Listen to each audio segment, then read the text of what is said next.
Bismillahirrahmanirrahim. Assalamu alaikum. Welcome to Pass Education System. This is me, Taimur. I hope you all are doing well. Dear all Passians, Pass Education System आप तमाम students के लिए Punjab university के round 2 के लिए end game लेके आ गया है तमाम सब्जेक्ट्स के लिए। मेक श्योर कि आप तमाम स्टूडेंट्स इस पूरे सेशन को, इस पूरे लेक्चर को शुरू से लेके एंड तक देखिएगा, जिसमें तमाम सब्जेक्ट्स आप तमाम बच्चों के लिए कवर अप करवाए जाएंगे। इससे पहले आप तमाम बच्चों के लिए एक वीडियो बनाई गई थी जिसमें आप तमाम बच्चों से रिव्यूज लिए गए थे कि आप पीयू के राउंड 2 के लिए किस तरह की एंड गेम चाहते हैं। तो मैक्सिमम जो बच्चों के रिव्यूज थे वो ये थे कि कलेक्टिव एक एंड गेम आ जाए, यानी एक ही एंड गेम हो जिसमें तमाम के तमाम सब्जेक्ट्स कवर अप हुए हों। इससे पहले आप तमाम स्टूडेंट्स के लिए 2026 के राउंड 1 के लिए, जो पीयू का राउंड 1 हुआ था, उसके लिए तमाम सब्जेक्ट्स की अलग अलग एंड गेम को बनाया गया था और वो आपके टेस्ट से काफी दिन पहले बना दी गई थी। अभी आपका टेस्ट भी 19 जुलाई को आ रहा है, तो 19 जुलाई को आप तमाम बच्चों के पास जो पंजाब यूनिवर्सिटी का राउंड 2 है ये आ रहा है। तो अभी डेज भी कम है, इसलिए कलेक्टिव एंड गेम आप तमाम बच्चों के लिए आ गई है। और इस एंड गेम के अंदर मैं पंजाब यूनिवर्सिटी का जो फेज 1 हुआ था उसके ओरिजिनल एमसीक्यूज का सोल्यूशन करवाऊंगा। This all effort is done by pass education system. I am your teacher Taimur Hasan and let's have a start. अब स्टार्ट करने से पहले तमाम के तमाम स्टूडेंट्स, एक गुड न्यूज है कि वो तमाम बच्चे जो पीयू का राउंड 2 देने जा रहे हो, राउंड 1 से पहले भी फ्री मॉक टेस्ट दिए थे, राउंड 2 से पहले भी अब तमाम बच्चों के लिए फ्री मॉक टेस्ट अवेलेबल है। अब ये फ्री मॉक टेस्ट आप तमाम बच्चों को मिलेंगे कहाँ पे? आप लोगों ने इसी वीडियो के कमेंट सेक्शन में जाना है, तो एक कमेंट आपको पिन हुआ हुआ नजर आएगा। उस पिन हुए हुए कमेंट को ओपन करेंगे तो एक्चुअली वो हमारे व्हाट्सएप चैनल का लिंक होगा। उस व्हाट्सएप चैनल के अंदर आपको ये सारे के सारे फ्री मॉक टेस्ट मिलेंगे, 5 फ्री मॉक टेस्ट आपको मिलेंगे। अगर आप चाहते हो कि आपकी तैयारी इससे भी मजीद अच्छी हो जाए, आपका स्कोर भी 90 प्लस में जाए, तो आप 20 मॉक टेस्ट साथ में क्रैश कोर्स भी ले सकते हो इन जस्ट 3000 में ले सकते हो। तो आप तमाम स्टूडेंट्स उसके लिए इस नंबर पे कांटेक्ट कर सकते हो। याद रहे ये सिर्फ आपका 3-4 दिनों के लिए ही नहीं होगा। ये जो आप क्रैश कोर्स लोगे 3000 का, इसमें जो पीयू का राउंड नंबर 3 होगा उसकी भी तैयारी करवा देंगे। एयर का आगे CBT 3-4 आ रहा है उसकी भी तैयारी करवा देंगे। कॉम सेट्स की भी तैयारी करवा देंगे। और इसके अलावा NTS नेट वगैरह की, और इसके अलावा कोई भी और यूनिवर्सिटी है उसकी भी तैयारी इसी में इंक्लूडेड होगी। और ये फाइनल फाइनल आप तमाम बच्चों के लिए डिस्काउंटेड फी है जो कि हमारी 7000 होती है। आप तमाम बच्चों ने इस नंबर पे इजी पैसा जैज कैश करना है और ये 20 मॉक टेस्ट और क्रैश कोर्स ले सकते हो। तो ये पूरा लेआउट था आपके लिए, फ्री प्लान भी बता दिया, पेड भी बता दिया। अब आए जरा इस पूरे सेशन को शुरू से लेके एंड तक देखें एंड यू विल सी कि इसमें से कितने क्वेश्चंस आप लोगों के इंशाल्लाह रिपीट हो रहे होंगे राउंड 2 के अंदर। अच्छा, एक और भी गुड न्यूज आपको दे देता हूँ। एक मैं ना, पास एजुकेशन सिस्टम आप तमाम बच्चों को एक स्पेशल मॉक टेस्ट करवाएगा, यानी आप तमाम बच्चों के लिए एक स्पेशल मैं मॉक टेस्ट लेके आऊंगा। और वो मॉक टेस्ट आपका उन, मैं यहाँ पे एक चीज क्लियर कट बता दूं, ये जो मॉक टेस्ट मैं करवाऊंगा ये उन 5 जो फ्री मॉक टेस्ट है उनमें ये शामिल नहीं होगा, यानी ये 5 फ्री मॉक टेस्ट वाले में भी शामिल नहीं होगा। और उसके अलावा जो आपको हम 20 मॉक टेस्ट देंगे ना, जो वो बैच वाले बच्चों को तो वैसे ही मिल रहे होते हैं जिन्होंने ऑलरेडी बैच ज्वाइन किया होता है, या जिन्होंने अभी ये क्रैश कोर्स लेना है 3000 का, तो उसमें आपको 20 जो मॉक टेस्ट मिलेंगे ना, ये उसमें भी नहीं होगा। इसको बहुत ही ज्यादा रेलिवेंट बनाया जाएगा इंशाल्लाह। जिस तरह ये सारे रेलिवेंट है ना, उसी तरह का ये भी मॉक टेस्ट होगा, लेकिन ये उनमें शामिल नहीं होगा, ये मैं बता दूं। तो उसका भी मैं आपको सोल्यूशन करवा दूंगा, टेस्ट से एक दिन पहले करवा दूंगा या इंशाल्लाह कल की डेट में ही करवा दूंगा। अभी आज ये आप तमाम बच्चों के लिए मैं 15 जुलाई को शाम 5 बजे इसकी रिकॉर्डिंग कर रहा हूँ। तो इसके बाद इंशाल्लाह 16 जुलाई को वो मैं मॉक टेस्ट का सोल्यूशन भी करवा दूंगा। नीचे कमेंट मुझे कर देना कि सर वो जो स्पेशल मॉक टेस्ट है ना, पास स्पेशल मॉक टेस्ट, उसका भी सोल्यूशन करवा दें। तो अगर उसके भी कमेंट मुझे 100 प्लस में मिल गए तो इंशाल्लाह फिर मैं उसका भी सोल्यूशन आपको 16 जुलाई या आज रात को ही उसका भी सोल्यूशन करवा दूंगा। तो अभी तो ये बाकायदा तौर पे एंड गेम है, जरा इसको देखिए, आपकी सारी की सारी तैयारी इसमें इंशाल्लाह ताला कवर अप हो जाएगी। सबसे ये साइड पे रिजल्ट है जो सिर्फ राउंड 1 का दिखा रहा हूँ। अच्छा, अब लेआउट यही है कि आप लोगों के पास लेआउट ये होगा कि तो वो तमाम बच्चे जो ये हमारे 20 मॉक टेस्ट सॉल्व करके चले जाएं, ठीक है, साथ में रिकॉर्डेड सेशन होगा उससे चीजें करके चले जाएं, साथ में 2026 के राउंड 1 से पहले जो एंड गेम बनाई है वो करके चले जाएं हर एक सब्जेक्ट की, राउंड 2 वाली ये कलेक्टिव एंड गेम करके चले जाएं, 2025 के एंड गेम करके चले जाएं, तो आपका स्कोर 90 प्लस में जा सकता है। इसके अलावा अगर 20 फ्री मॉक टेस्ट आपने नहीं लिए, ये पेड बैच नहीं लेना चाहते हो, तो 5 फ्री मॉक टेस्ट हैं जो अफोर्ड नहीं कर सकते, वो 5 फ्री मॉक मॉक टेस्ट हैं वो तो सॉल्व करके जाओ। फिर 2026 के राउंड वन से पहले जो बनाई है हर सब्जेक्ट की अलग अलग एंड गेम वो करके जाओ। राउंड टू से की ये वाली एंड गेम जो आ रही है इसको पूरा देख लो, और फिर जो वो स्पेशल मॉक टेस्ट होगा उसको भी आप तमाम बच्चों ने देख कर जाना, इंशाल्लाह तैयारी अच्छी हो जाएगी। स्टार्ट करते हैं। ये साइड पे रिजल्ट है जो राउंड वन के टॉपर बच्चे थे। बेसिक मैथ से स्टार्ट कर रहे हैं। सबसे पहला हमारे पास क्वेश्चन है, if two digits number is selected randomly, probability that is multiple of 3 and not multiple of 5। देखो जो सबसे पहली चीज हमारे पास आई है वो ये है कि if two digit number is selected, यानी जो नंबर हमारे पास होगा वो दो डिजिट नंबर होगा, यानी एक ये वाला डिजिट है और दूसरा ये वाला डिजिट है, टू डिजिट नंबर है, ठीक है। उसके बाद कहता है probability that is multiple of 3 and not multiple of 5। पहले मुझे ये बता दो कि टू डिजिट नंबर टोटल हमारे पास कितने हो सकते हैं। अगर हम टोटल टू डिजिट नंबर की बात करें तो मेरे भाई मेरी बहन वो स्टार्ट होंगे आपके 10 से और जाएंगे 99 तक। तो ये टोटल कितने होंगे, ये टोटल 90 नंबर्स होंगे। अब इन 90 नंबर्स में से हमने प्रोबेबिलिटी निकालनी है जो मल्टीपल ऑफ 3 हो लेकिन 5 के मल्टीपल ना हो। तो अगर मैं आपसे बोलूं कि जो मल्टीपल ऑफ 3 होंगे, मल्टीपल ऑफ 3, तो 3 का टेबल आप लोग पढ़ते जाओगे तो दैट विल बी 30। और अगर मैं आपसे कहूं वो जो मल्टीपल ऑफ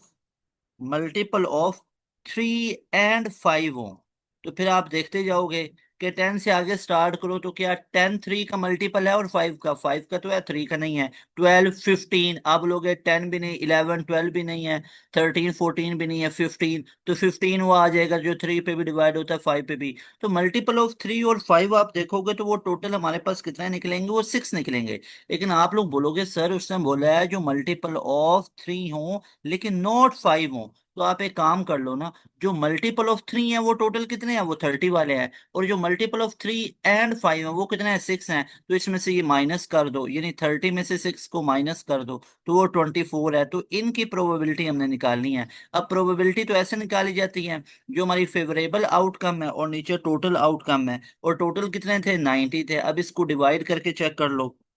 जैसे फॉर एग्जाम्पल टू पे इसको स्टार्ट कर सकते हो, इसको आप लोग फॉर एग्जाम्पल टू पे स्टार्ट कर सकते हो। आप इसको 6 पे कर लो, 6 4 जा 24, 6 1 जा 6 3, 6 5 जा 30। तो ये टोटल क्या बन गया, 4/15 will be the final answer. So this is how you will solve such type of question. तो इस तरह 4/15 हमारा ये जो अल्फा ऑप्शन है ये हमारा राइट ऑप्शन बनेगा। उसके बाद ये सारे एमसीक्यूज राउंड वन के अंदर आ चुके हैं, उन्हीं पे मुश्तमिल ये राउंड टू के लिए एंड गेम आप तमाम बच्चों के लिए पास डिजाइन कर रहा है। अच्छा जी, उसके बाद हमारे पास जो क्वेश्चन नंबर टू है जरा इसको देख लें। अब क्वेश्चन नंबर टू में क्या लिखा हुआ है कि if what is the number, ये लिखा हुआ है what is the number when added 13 times give itself 112। अब ऐसे क्वेश्चन को हल करने का सिंपल सा मैं लॉजिक आपको बताता होता हूँ कि what is the number when added 13 times. अब हमें वो उस नंबर का नहीं पता तो क्या मान लेते हैं कि वो नंबर एक्स है। अब वो कह रहा है कि what is the number when added 13 times, तो इसका 13 टाइम्स क्या होगा, 13x। आगे कह रहा है एडेड, तो इस x में ये 13x इसको ऐड किया तो इट सेल्फ गिव्स 112, तो ये बराबर आता है 112 के। तो वो नंबर कितना हो जाएगा, that will be 14x equal to 112। देखो ये पूरी कंडीशन बनाना मुश्किल है, आगे अब क्वेश्चन आसान हो गया। अब बच्चा नॉर्मली इस तरह देखेगा ना कि उसको ये क्वेश्चन बड़ा आसान लग रहा है, तो ये क्वेश्चन आसान इसलिए हो गया क्योंकि जिस तरह ये लिखा हुआ था वैसे ही हमने एक कंडीशन को सेट कर लिया। तो ये पूरी की पूरी कंडीशन को बनाना प्रॉब्लम है, उसके बाद तो प्रॉब्लम ही नहीं है इसमें से एक्स को निकालना।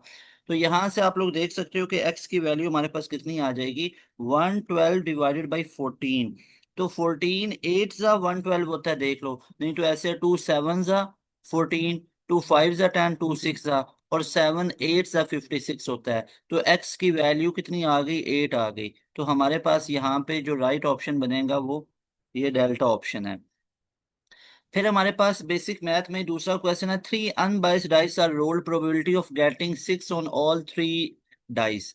बहुत ही बेसिक सा क्वेश्चन है, पहले ये देखो। अगर तो कॉइन को टॉस किया जाए तो उसकी पॉसिबिलिटी निकालते हैं 2 रेज टू पावर n से। अगर डाइस को रोल किया जाए तो पॉसिबिलिटी निकालते हैं 6 रेज टू पावर n से। अब मैं आपसे सिंपल सी बात पूछता हूँ, अगर एक फेयर कॉइन को 2 दफा टॉस किया जाए या 2 कॉइन को एक साथ टॉस किया जाए तो 2 रेज टू पावर 2 कितनी टोटल पॉसिबल आउटकम बनेंगी? 4। अगर मैं आपसे कहता हूँ 3 डाइस को रोल किया गया या एक डाइस को 3 बार रोल किया गया, तो 6 रेज टू पावर 3 कितना हो जाएगा? 6 इंटू 6 36, 6 इंटू 6 2 16। तो ये आप लोगों ने पहले नंबर पे बात को याद रखना है। दूसरे नंबर पे अब देखो, 3 अनबाइस्ड डाइस आर रोल्ड। तो अनबाइस्ड डाइस को रोल किया गया, ये तो आपको समझ आ गई, नीचे तो 216 आएगा ही आएगा।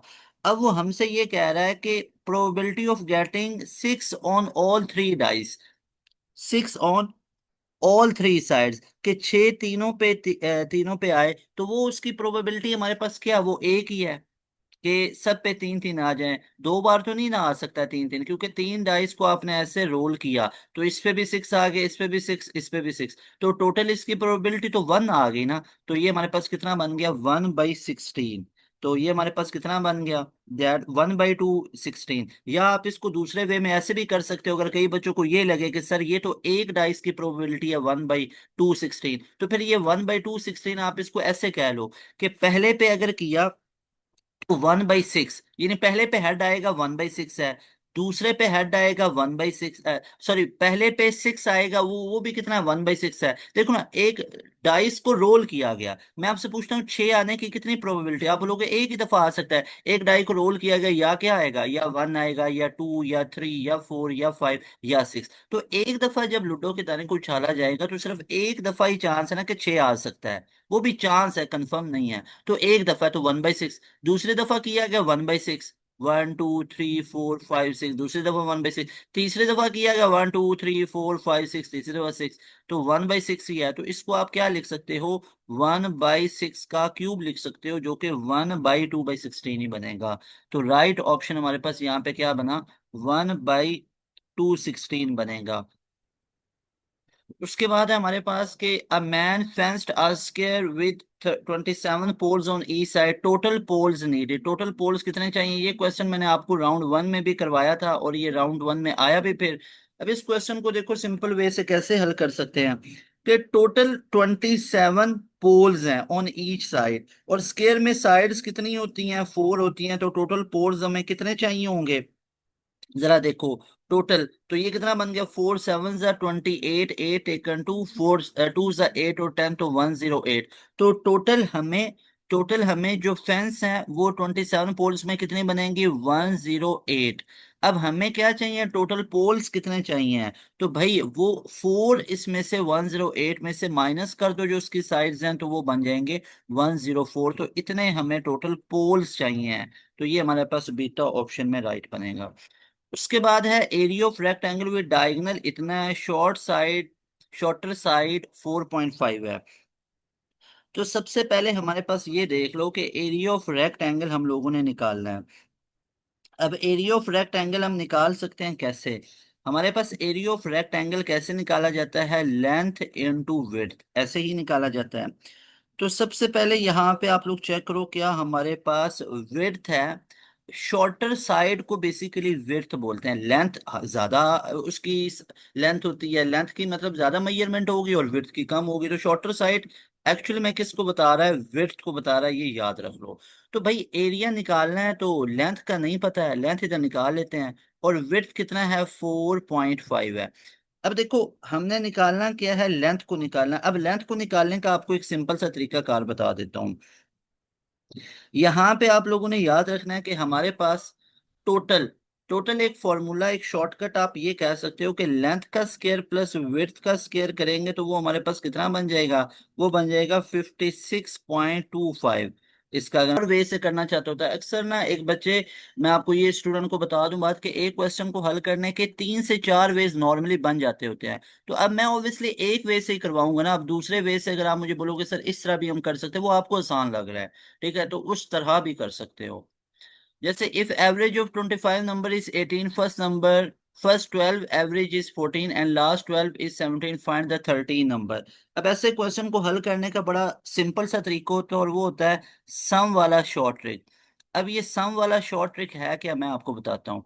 जैसे मैं आपसे सिंपल से पहले बात ये समझ लो कि अगर मैं आपसे कहता हूँ कि हमारे पास पहले 10 इनिंग्स की एवरेज कह लो, या 10 नंबर की जो एवरेज है ना, वो हमारे पास फॉर एग्जांपल है 20।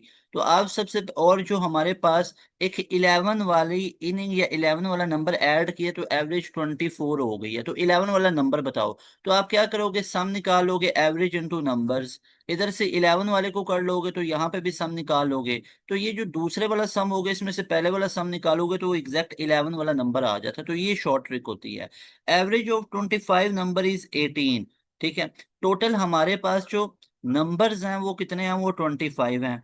ठीक है। और इनकी जो एवरेज है वो कितनी है, 18 है। इसमें से जो पहले 12 है, यानी 1 to 12 है, उनकी हमारे पास जो एवरेज है, जो फर्स्ट 12 हैं, उनकी एवरेज कितनी आ रही है, वो हमारे पास 14 आ रही है। ठीक है। और जो लास्ट 12 हैं, उनकी एवरेज 17 आ रही है, लास्ट वाली। यानी लास्ट वाली आप कह लो कि 13 वाला नहीं, 14 से लेकर 25 तक इनकी जो एवरेज आ रही है, उनकी कितनी आ रही है, 17 आ रही है। तो ये 13 वाला निकालना है। तो अगर हम इनका सम निकाल लें और फिर हम इनका भी सम निकाल लें, तो ये ज्यादा सम में से कम सम वाला माइनस कर दें।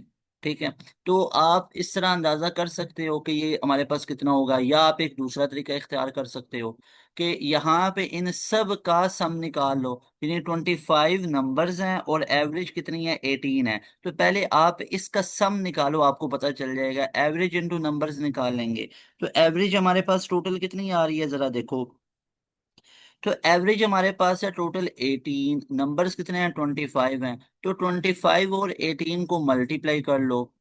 40 जीरो टेकन 4, टू 16 और 20 आ गया। 1512 054।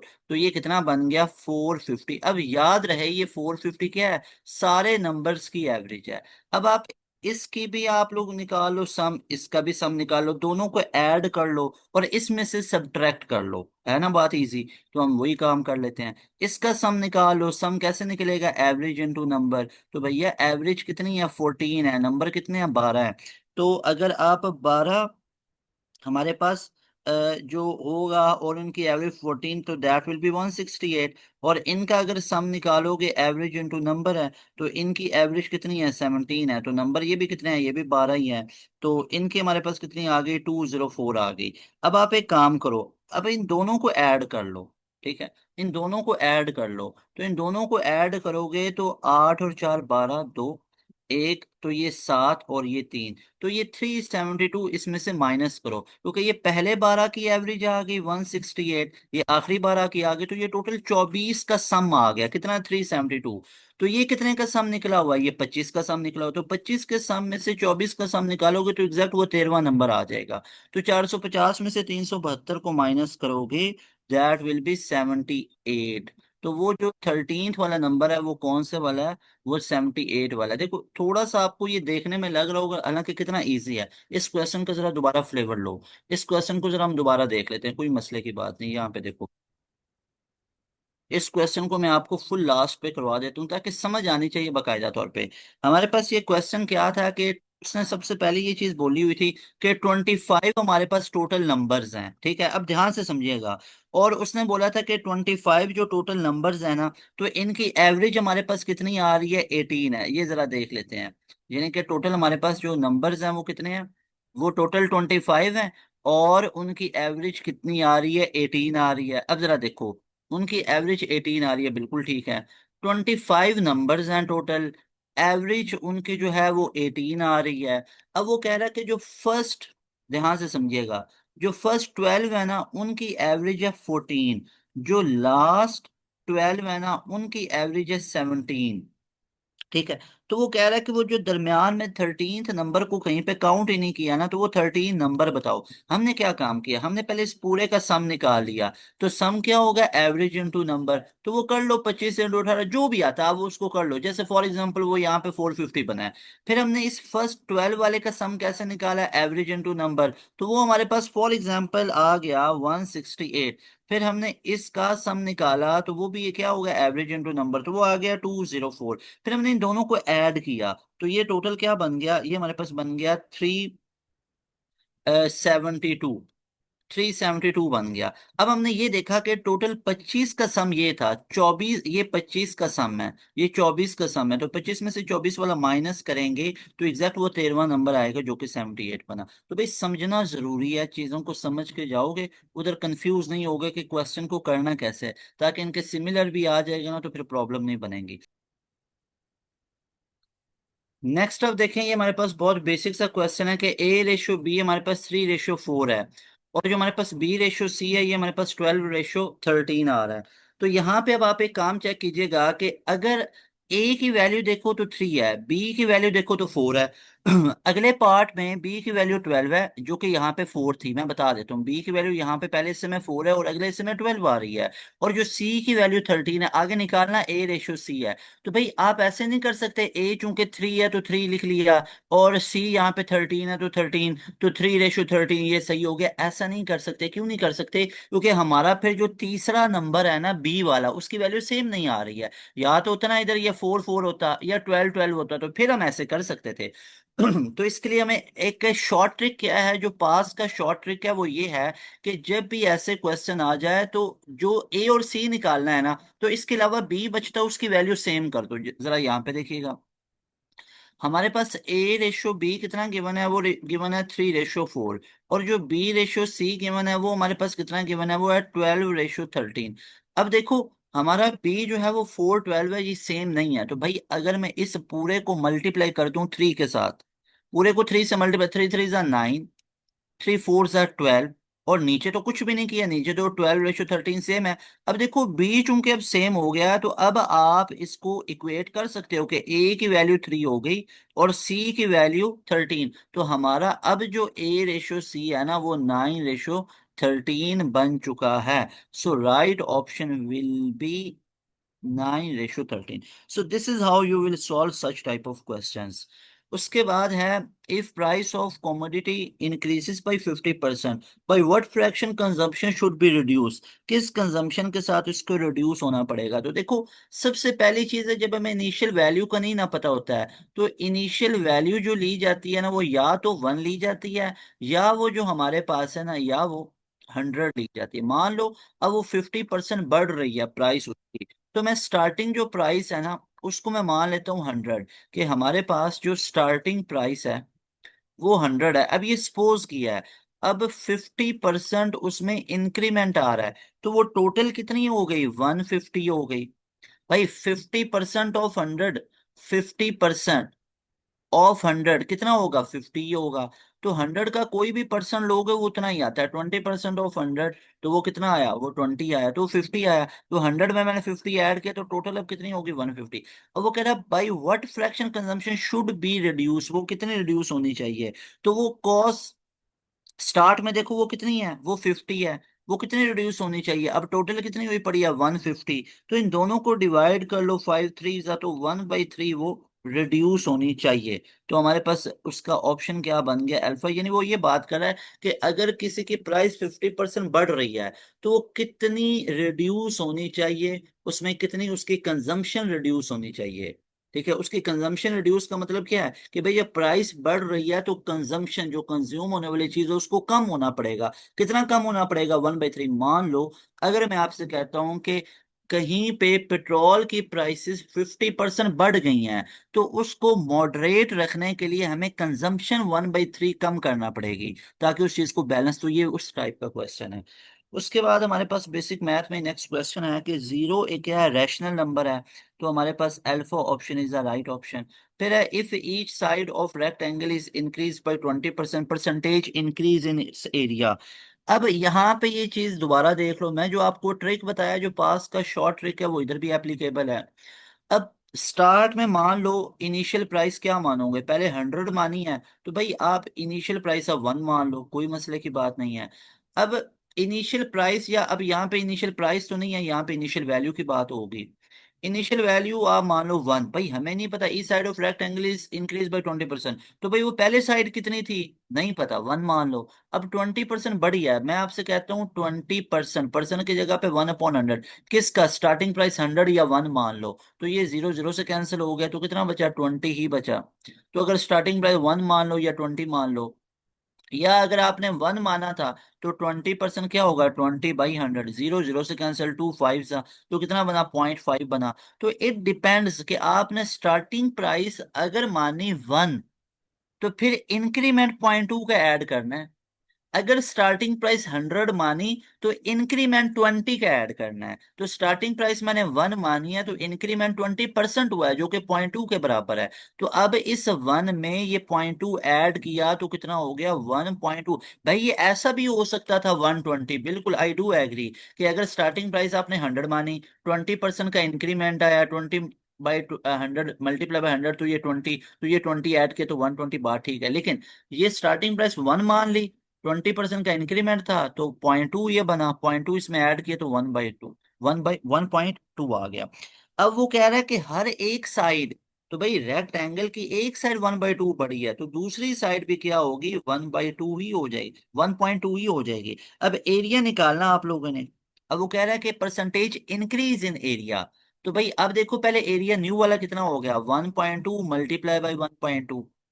लेकिन स्टार्ट वाला कितना था, भाई स्टार्ट वाला था, पहले साइड 1 थी दूसरी साइड 1 थी, तो स्टार्ट वाला एरिया 1 स्क्वायर यूनिट था। तो उसने तो पूछा हुआ है न्यू एरिया, नहीं न्यू एरिया पूछता तो 1.2 मल्टीप्लाई 1.2 कर लेना था, तो ये आंसर आ जाना था। लेकिन अब उसने न्यू एरिया नहीं पूछा, उसने कहा वो परसेंटेज इंक्रीज हुआ कितना है। तो हम ये बोलेंगे कि अब जो एरिया है वो 1.2 मल्टीप्लाई बाय 1.2 हुआ पड़ा है। तो इसमें से पहले वाला जो एरिया वो माइनस कर दो। पहले वाला कितना था, 1 × 1 था, क्योंकि लेंथ भी 1 थी, हाइट और विड्थ भी 1 थी।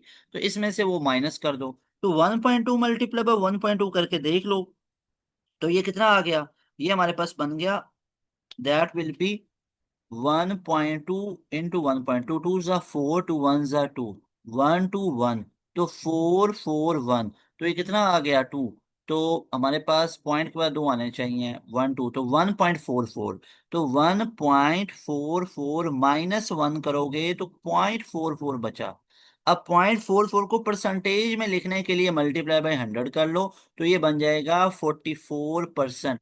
डिटेल में चीजें बता रहा हूँ ताकि उधर कंफ्यूजन ना हो। 44% है। अगर तो अभी भी रट्टा लगा के जाओगे तो उधर चल के भूल जाओगे क्वेश्चंस को। इसके सिमिलर भी आ सकते हैं, ऐसे भी आ सकते हैं। तो क्वेश्चन को समझो जैसे मैं कर रहा हूं। अगर आप 120 भी लेके चल रहे थे ना तो इस तरह भी आप लोग कर सकते थे, ऐसे भी आप लोग कर सकते थे। 120 लेके चला तो 120 पहले, एक साइड 120 दूसरी भी 120 हो गई, और पहले फिर कितनी हो गई, भाई पहले वाली कितनी थी, पहले वाली 100 मानी हुई थी, तो उसको माइनस कर दो, उसको माइनस कर दो 100 × 100 में से। ठीक है, तो इन दोनों को आपस में मल्टीप्लाई कर लो, 120 × 120, तो ये 0 0 0, 2 0, 2 2 = 4, 2 1 = 2, तो ये बन गया 10 12 11, तो ये 0063, तो ये बन गया 3600।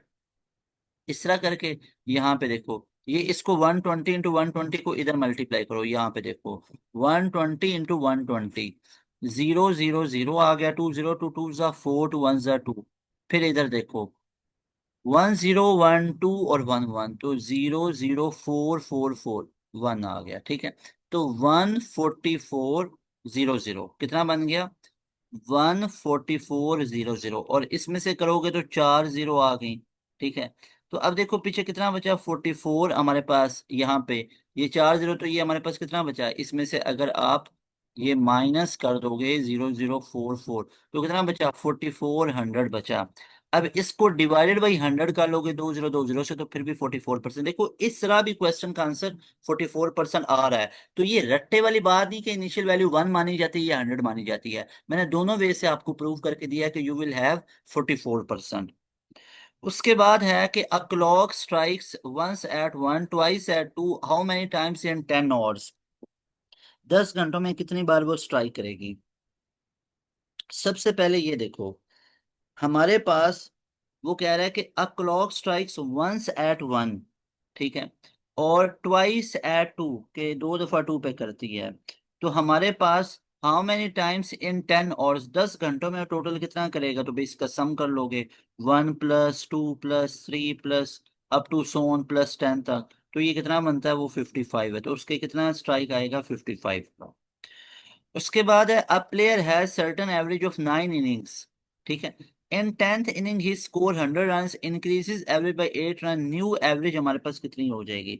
अब हमें क्या पहले 9 इनिंग्स की एवरेज का पता है? नहीं पता, तो मैं एक काम कर लेता हूँ कि लेट जो एवरेज हमारी ए है ना, किसकी, ऑफ 9 इनिंग्स, वो 9 इनिंग्स की मैं कह लेता हूँ कि मेरे पास एक्स है। तो अब मुझे ये बता दो कि टोटल सम कैसे निकालते होते हैं? Average into number. तो आप लोग ये बोलोगे कि सम विल बी एवरेज एक्स है और नंबर्स 9 है, तो सम जो हमारे पास आ गया वो 9x आ गया 9 इनिंग्स का। बिल्कुल ठीक है। फिर है कि 10th इनिंग्स ही स्कोर 100 रन। भाई 10 इनिंग्स का टोटल ही 10वीं इनिंग्स में इतना करता है, इंक्रीजेज एवरेज 8 रन, तो न्यू एवरेज कितनी हो जाएगी? तो ये देखो कि भाई 9x टोटल सम था, अब 9x में 100 का इजाफा हुआ जो उसने किया है, तो इधर अब टोटल देखोगे तो टोटल हमारे पास क्या है? टोटल देखो तो अब नंबर्स हमारे पास 9 नहीं रहे, अब नंबर हमारे पास 10 हो गए हैं, और एवरेज भी हमारी अब x नहीं रही है, एवरेज भी हमारी x+8 यानी 8 रन इंक्रीज हो गई है। तो ये कंडीशन हमारे पास बन जाती है। अब इस कंडीशन में मेरे ख्याल में अब चीजें हल करना कोई मुश्किल तो नहीं होगा। 9x+100 = 10x+80, ये इधर भेज दो। ठीक है, तो 10x-9x हो गया और 100 - 80 हो गया। तो x की वैल्यू कितनी आ गई? 20 आ गई। अब ये x की वैल्यू किसकी है भाई? ये 9 इनिंग्स की है। उसने कहा अब न्यू एवरेज, अब न्यू एवरेज। अब देखो, अब ये 20 जो एवरेज आई है ये राइट आंसर नहीं है। क्यों भला? क्योंकि ये तो हमारे 9 इनिंग्स की आई है ना, जबकि उसने तो 10वीं इनिंग भी खेल रही है और 10वीं इनिंग्स में उसने 100 स्कोर भी कर लिया हुआ है, और उससे एवरेज कितनी बड़ी थी? 8 बड़ी थी, तो वो 8 इसमें ऐड अब करो ना, इसमें अब 8 ऐड करो, तो ये अब 28 न्यू एवरेज है किसकी? Of 10th innings. 10 innings, 10th नहीं बोलेंगे, 10 इनिंग्स, 10 इनिंग्स की ये अब एवरेज है। Got it? तो राइट ऑप्शन विल बी 28। उसके बाद हमारे पास जो नेक्स्ट क्वेश्चन है, that is a slope of A B is equal to slope of B C, then A B C are. भाई अगर ए बी का और बी सी का स्लोप आपस में बराबर आ रहा है तो वो क्या है? कोलिनियर होंगे। Alpha option. उसके बाद है हमारे पास next one, if R is equal to this one R16 S इतना, फाइंड आर एट S = 8। तो सारे बच्चे जरा देखिएगा, अब इससे आसान सवाल क्या ही होगा। आर की वैल्यू हमारे पास कितनी है? 5x - 4। Got it? और यहाँ पे अगर आप लोग देखो तो हमारे पास वो क्या क्या रहा है? आर हमारे पास कितना है? 16 है। आर हमारे पास 16 है, एस हमारे पास 5 है। तो आर की जगह पे मैंने 16 पुट कर लिया, 5x ठीक है 4।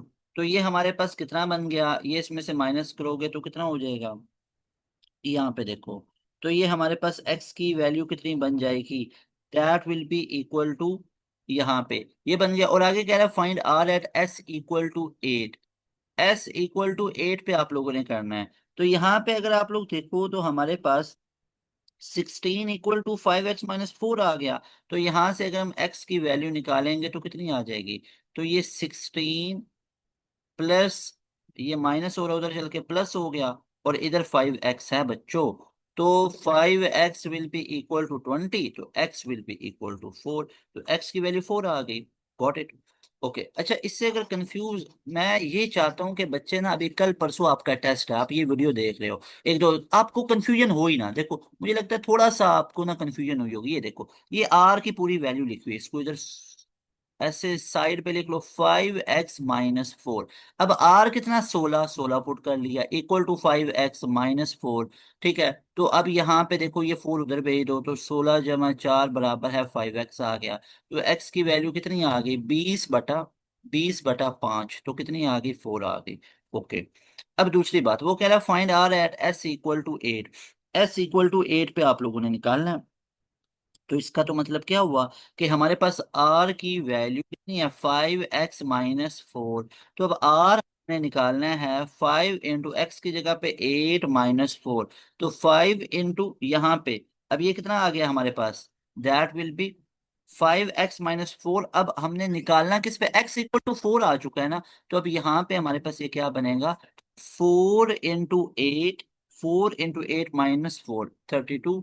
32 में से 4 को माइनस करेंगे, दैट विल बी 28। यानी कि हमारे पास s इक्वल टू जो 8 है इसको x की जगह पे यूज करना, और जो 4 की वैल्यू थी वो स्टार्ट में लिखनी है, माइनस ये जो 4 है इसको ऐड करना है। सो यू विल हैव 28, जो कि अल्फा ऑप्शन में राइट ऑप्शन। उसके बाद हमारे पास जो नेक्स्ट क्वेश्चन है that one is, how many seconds in 2 years, 2 सालों में कितने सेकंड्स होंगे। सबसे पहले ये देखें, 2 ईयर्स, एक साल में कितने दिन होते हैं, 365 होते हैं। एक दिन में कितने घंटे होते हैं, 24 होते हैं। अब घंटे मिनट में लेके आए तो 60 से, अब मिनट सेकंड में तो 60, इस पूरे को मल्टीप्लाई करना अब टारगेट है। ओके जी, तो करते हैं। थ्री, ये बन गया हमारे पास 6, 3 2 6, ठीक है। तो ये हमारे पास 730 हमारे पास बन जाएगा। 2 5 10, 0 12 और 113 टू 3167, तो 730 बन गया। Multiply by 24 multiply by 3600। अब आप एक काम कर लो, 730 मल्टीप्लाई बाई, अब इन पहले दोनों को मल्टीप्लाई करवा लो। 3600 × 24, 400, 6 4 बार 24, 4 टेकन 2, 4 3 बार 12 और 14 आ गया।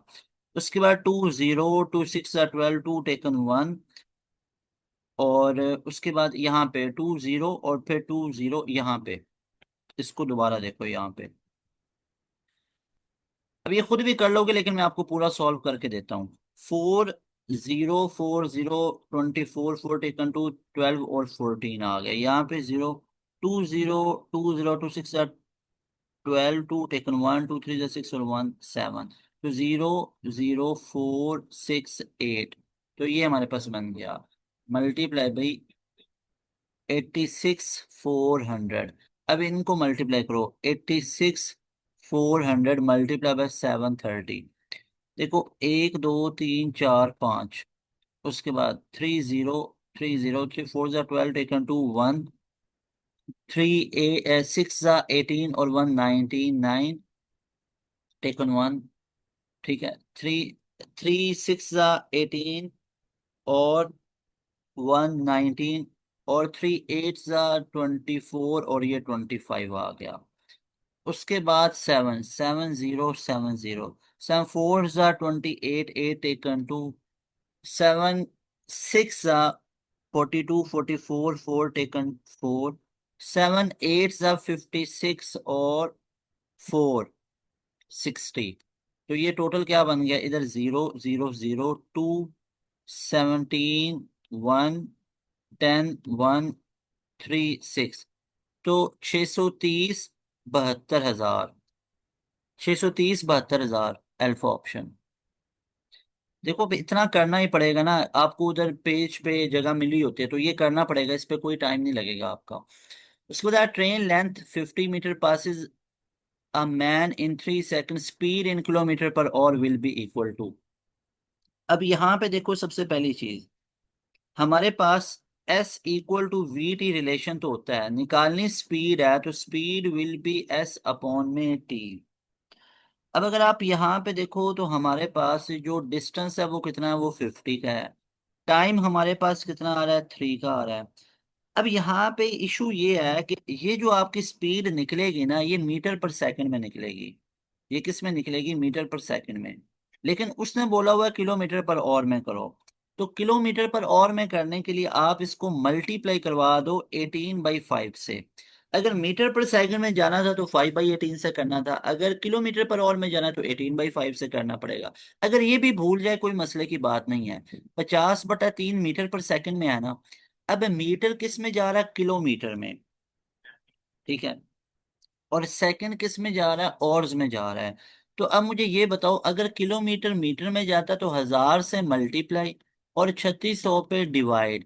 2 0 2 0 से कैंसिल हो जाती हैं। 2 5 बार 10, 2 1 बार 2 और 2 8 बार 16। तो 5/18 से मल्टीप्लाई किया जाता है जब किलोमीटर पर और मीटर पर सेकंड में जाता है। अब खुद अंदाजा लगा लो, जब मीटर पर सेकंड किलोमीटर पर और में जाएगा तो 18/5 से हो जाएगा, जो कि मैंने इधर भी किया था। 5 10 बार 50, तो 10 18 से करेंगे तो 180/3, तीन 6 बार 18, तीन 0, तो ये 60 किलोमीटर पर है। भाई ऐसे हल करोगे, मुझे बताओ फुल क्लियर हो रही हैं चीजें, ये नहीं हो रही? इतनी डिटेल में क्रिस्टल क्लियर आप लोगों ने पहले ये चीजें इस तरह कहीं नहीं पढ़ी होंगी। अच्छा जी, अब आप लोगों ने 100 बाई 100 PU में निकाल के आना है। उसके बाद है line A B distance 5 metre है, point C at 3 metre from A है, if A C increase 6% percentage change in B C हमारे पास कितनी होगी? तो ऐसे करने का तरीकाकार ये होगा, सबसे पहले ये देख लो, हमारे पास जो ए सी साइड है ना, पॉइंट सी ए से 3 है, तो मतलब उसकी साइड 3 है। अब बी सी हमारे पास जो होगा वो कितना बन गया, वो 2 बन गया। अब जो न्यू ए सी साइड होगी उसमें 6% का इंक्रीमेंट है भाई, 6/100। ऐसा है कि दो 3 बार 6, दो 5 बटा 0, 3/50 है। तो ये कितना बन गया, ये 1/8 के करीब करीब हमारे पास बना। तो आप इसको कह लो कि जो न्यू एसी साइड बनी वो पहले तो 3 थी, 0.18 ऐड किया, तो 3 में 0.18 ऐड किया तो 3.18 हो गई। अब न्यू ये जो बी सी वाली साइड है ये कितनी हो जाएगी, टोटल हमारे पास कितनी है 5, इसमें से ये 3.18 वाली माइनस कर दो, तो ये कितनी बन गई 1.82, ये हमारे पास बन गई। अब निकालना क्या है, परसेंटेज चेंज निकालनी है। तो भाई परसेंटेज चेंज का क्या होगा, 0.18 का डिफरेंस आया था, डिवाइडेड बाई 2, दो हमारे पास है, उसकी एक ए सी है और एक बी सी है, मल्टीप्लाई बाई 100, तो ये कितना बन जाएगा 9%, अल्फा ऑप्शन। उसके बाद हमारे पास जो नेक्स्ट क्वेश्चन है, that is a father age is now 3 times son age. तो भाई आप इसको ऐसे लिख लो कि जो सन की एज है अगर वो एक्स है, तो फादर उससे कितना है 3 टाइम्स है, तो वो 3x हो गई। अब अगली कंडीशन इंपॉर्टेंट है, बिफोर 5 ईयर, तो भाई बिफोर का मतलब है बेटे के भी 5 साल में माइनस करो, फादर भी, father was 4 times son age. तो भाई आप इसको ऐसे लिख लो कि 5 साल पहले फादर की एज कितनी है 3x है, इसमें से भी 5 माइनस कर लो, बेटे की एज कितनी है x है, ठीक है, इसमें से भी 5 माइनस कर लो। लेकिन अगर मैं इन दोनों को इक्वल करना चाहता हूं, तो इस टाइम पे 5 साल पहले था क्या, फादर वाज 4 टाइम, तो फादर 4 टाइम था, बच्चे गलती करते हैं वो 4 फादर से कर देते हैं। मैं आपसे कहता हूँ 2 को आप लोगों ने 10 के बराबर लिखना है, तो जो 5 है वो छोटे वाले से मल्टीप्लाई होगा या बड़े वाले से, छोटे वाले से। तो अब ये जो फादर है ये 4 टाइम ज्यादा था, तो ये जो 4 है ये छोटे बेटे वाले से मल्टीप्लाई होगा, ये फादर से नहीं होगा, इस बेटे से ये 4 मल्टीप्लाई होगा, क्योंकि आप इनको इक्वेट कर रहे हो।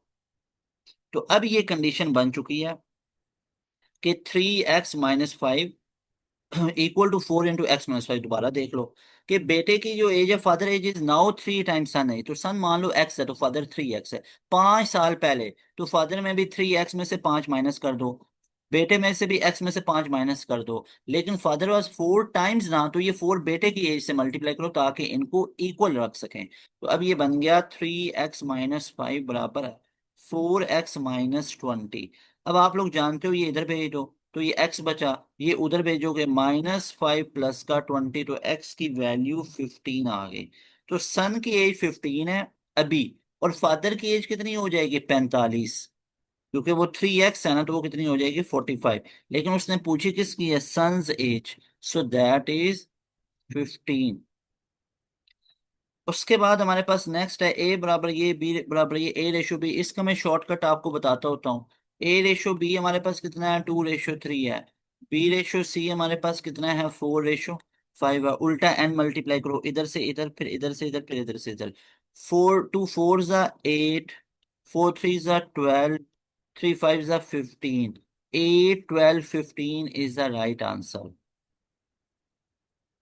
अगर मैं आपसे कहता कि A/B 2/3 है, B/C हमारे पास 4/5 है, अगर मैं आपसे कहता कि मुझे आप बताओ A/C की वैल्यू, तो फिर इसको 4 से मल्टीप्लाई करना पड़ना था, इसको 3 से मल्टीप्लाई करना पड़ना था। 4 2 8, 4 3 12, 3 4 12, 3 5 15। तो अब ये 12 12 बराबर हुए हैं, तो A/C 8/15 आ सकनी थी।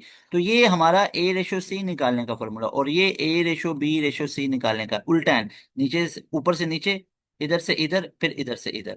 ठीक है, ये क्वेश्चन पहले हम इस तरह के दो करके आए हुए हैं, ये जो राइट साइड पे आपको बताया, लेकिन हमारा पॉइंट ऑफ कंसर्न लेफ्ट वाले के साथ था, तो ये निकला है।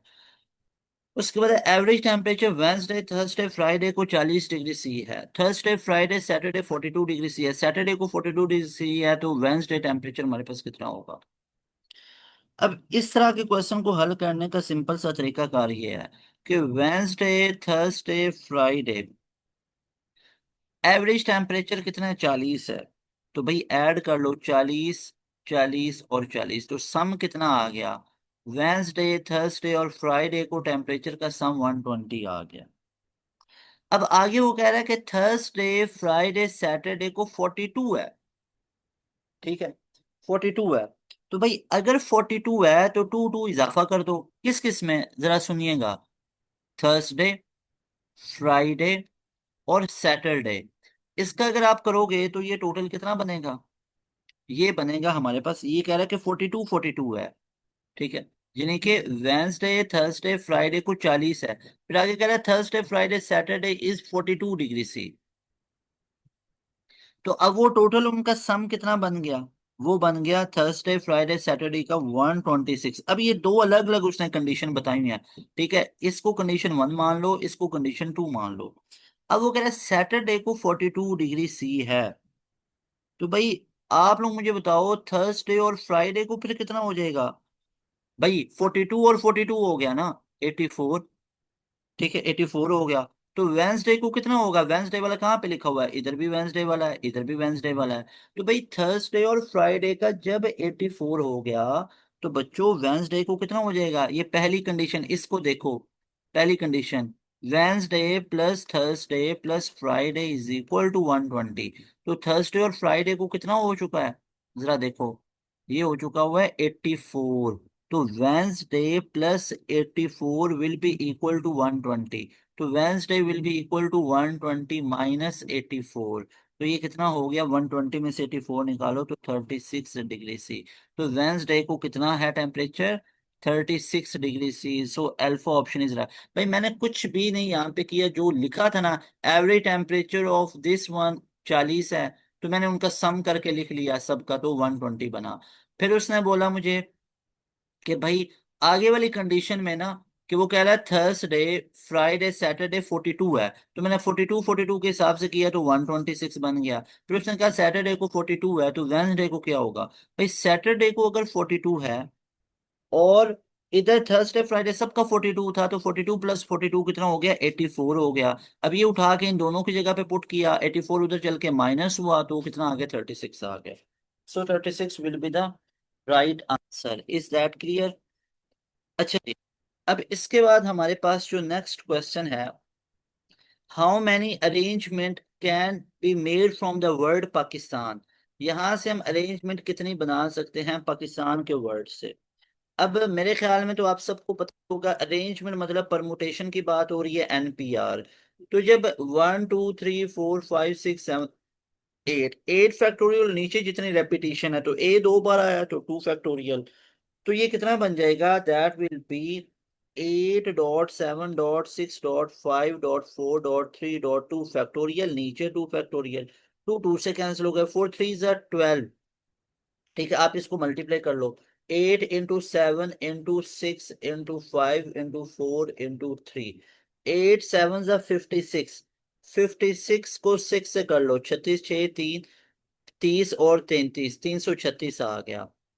ठीक है, 336 को 5 से कर लो, 5 6 बार 30, जीरो टेकन 3, 5 3 बार 15 और 3 18, 8 1 15 और 1 16। तो 16 80 आ गया, 16 80 को 4 से कर लो, 4 0 4 8 बार 32, दो टेकन 3, 4 6 ज़ा 24, 6 4 ज़ा 24, 27 7 टेकन 2, 4 1 ज़ा और 6 आ गया।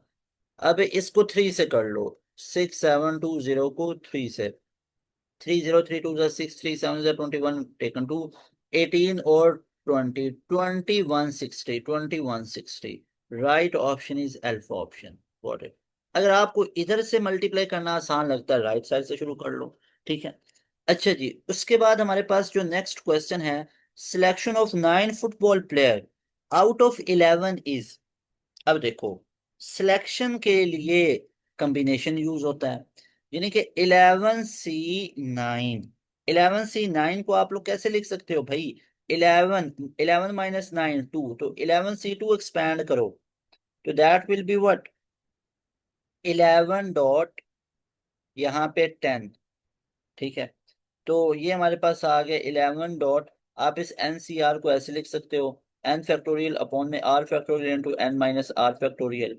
तो आप इसको ऐसे लिख सकते हो 11 डॉट 10.9 फैक्टोरियल, नीचे 2 फैक्टोरियल इंटू 11 - 2 कितना होता है 9 फैक्टोरियल, 9 9 से कैंसिल हो गया, 2 5 जा 10, 11 5 जा कितना होता है 55। सो राइट ऑप्शन विल बी 55। तो देखो कितने शॉर्टकट वे से ये हल हो रहे हैं, ऐसे ही आप लोगों ने करना है। उसके बाद हमारे पास क्वेश्चन है, if clock ticks one time in one hour twice in next hour how many times in 10 hours. 10 hours में टोटल कितना होगा 55, आपको करवा के आया हूँ। A ratio B ratio C है, तो इनका सबका सम, भाई सिंपल सी बात है, सबका सम कर लो, 3 और 4 7 और 7 14, तो ये 14 बन गया रेशो। सी कितना था तो 7 था, तो ये बन गया 2:1। तो right option will be alpha option, what it. सबका सम कर लो ना, 3 4 7 7 और 7 14, तो 17, और आगे रेशो सी, सी अकेला कितना 7 है, तो 7 लिख लिया, तो 2:1 बन गया।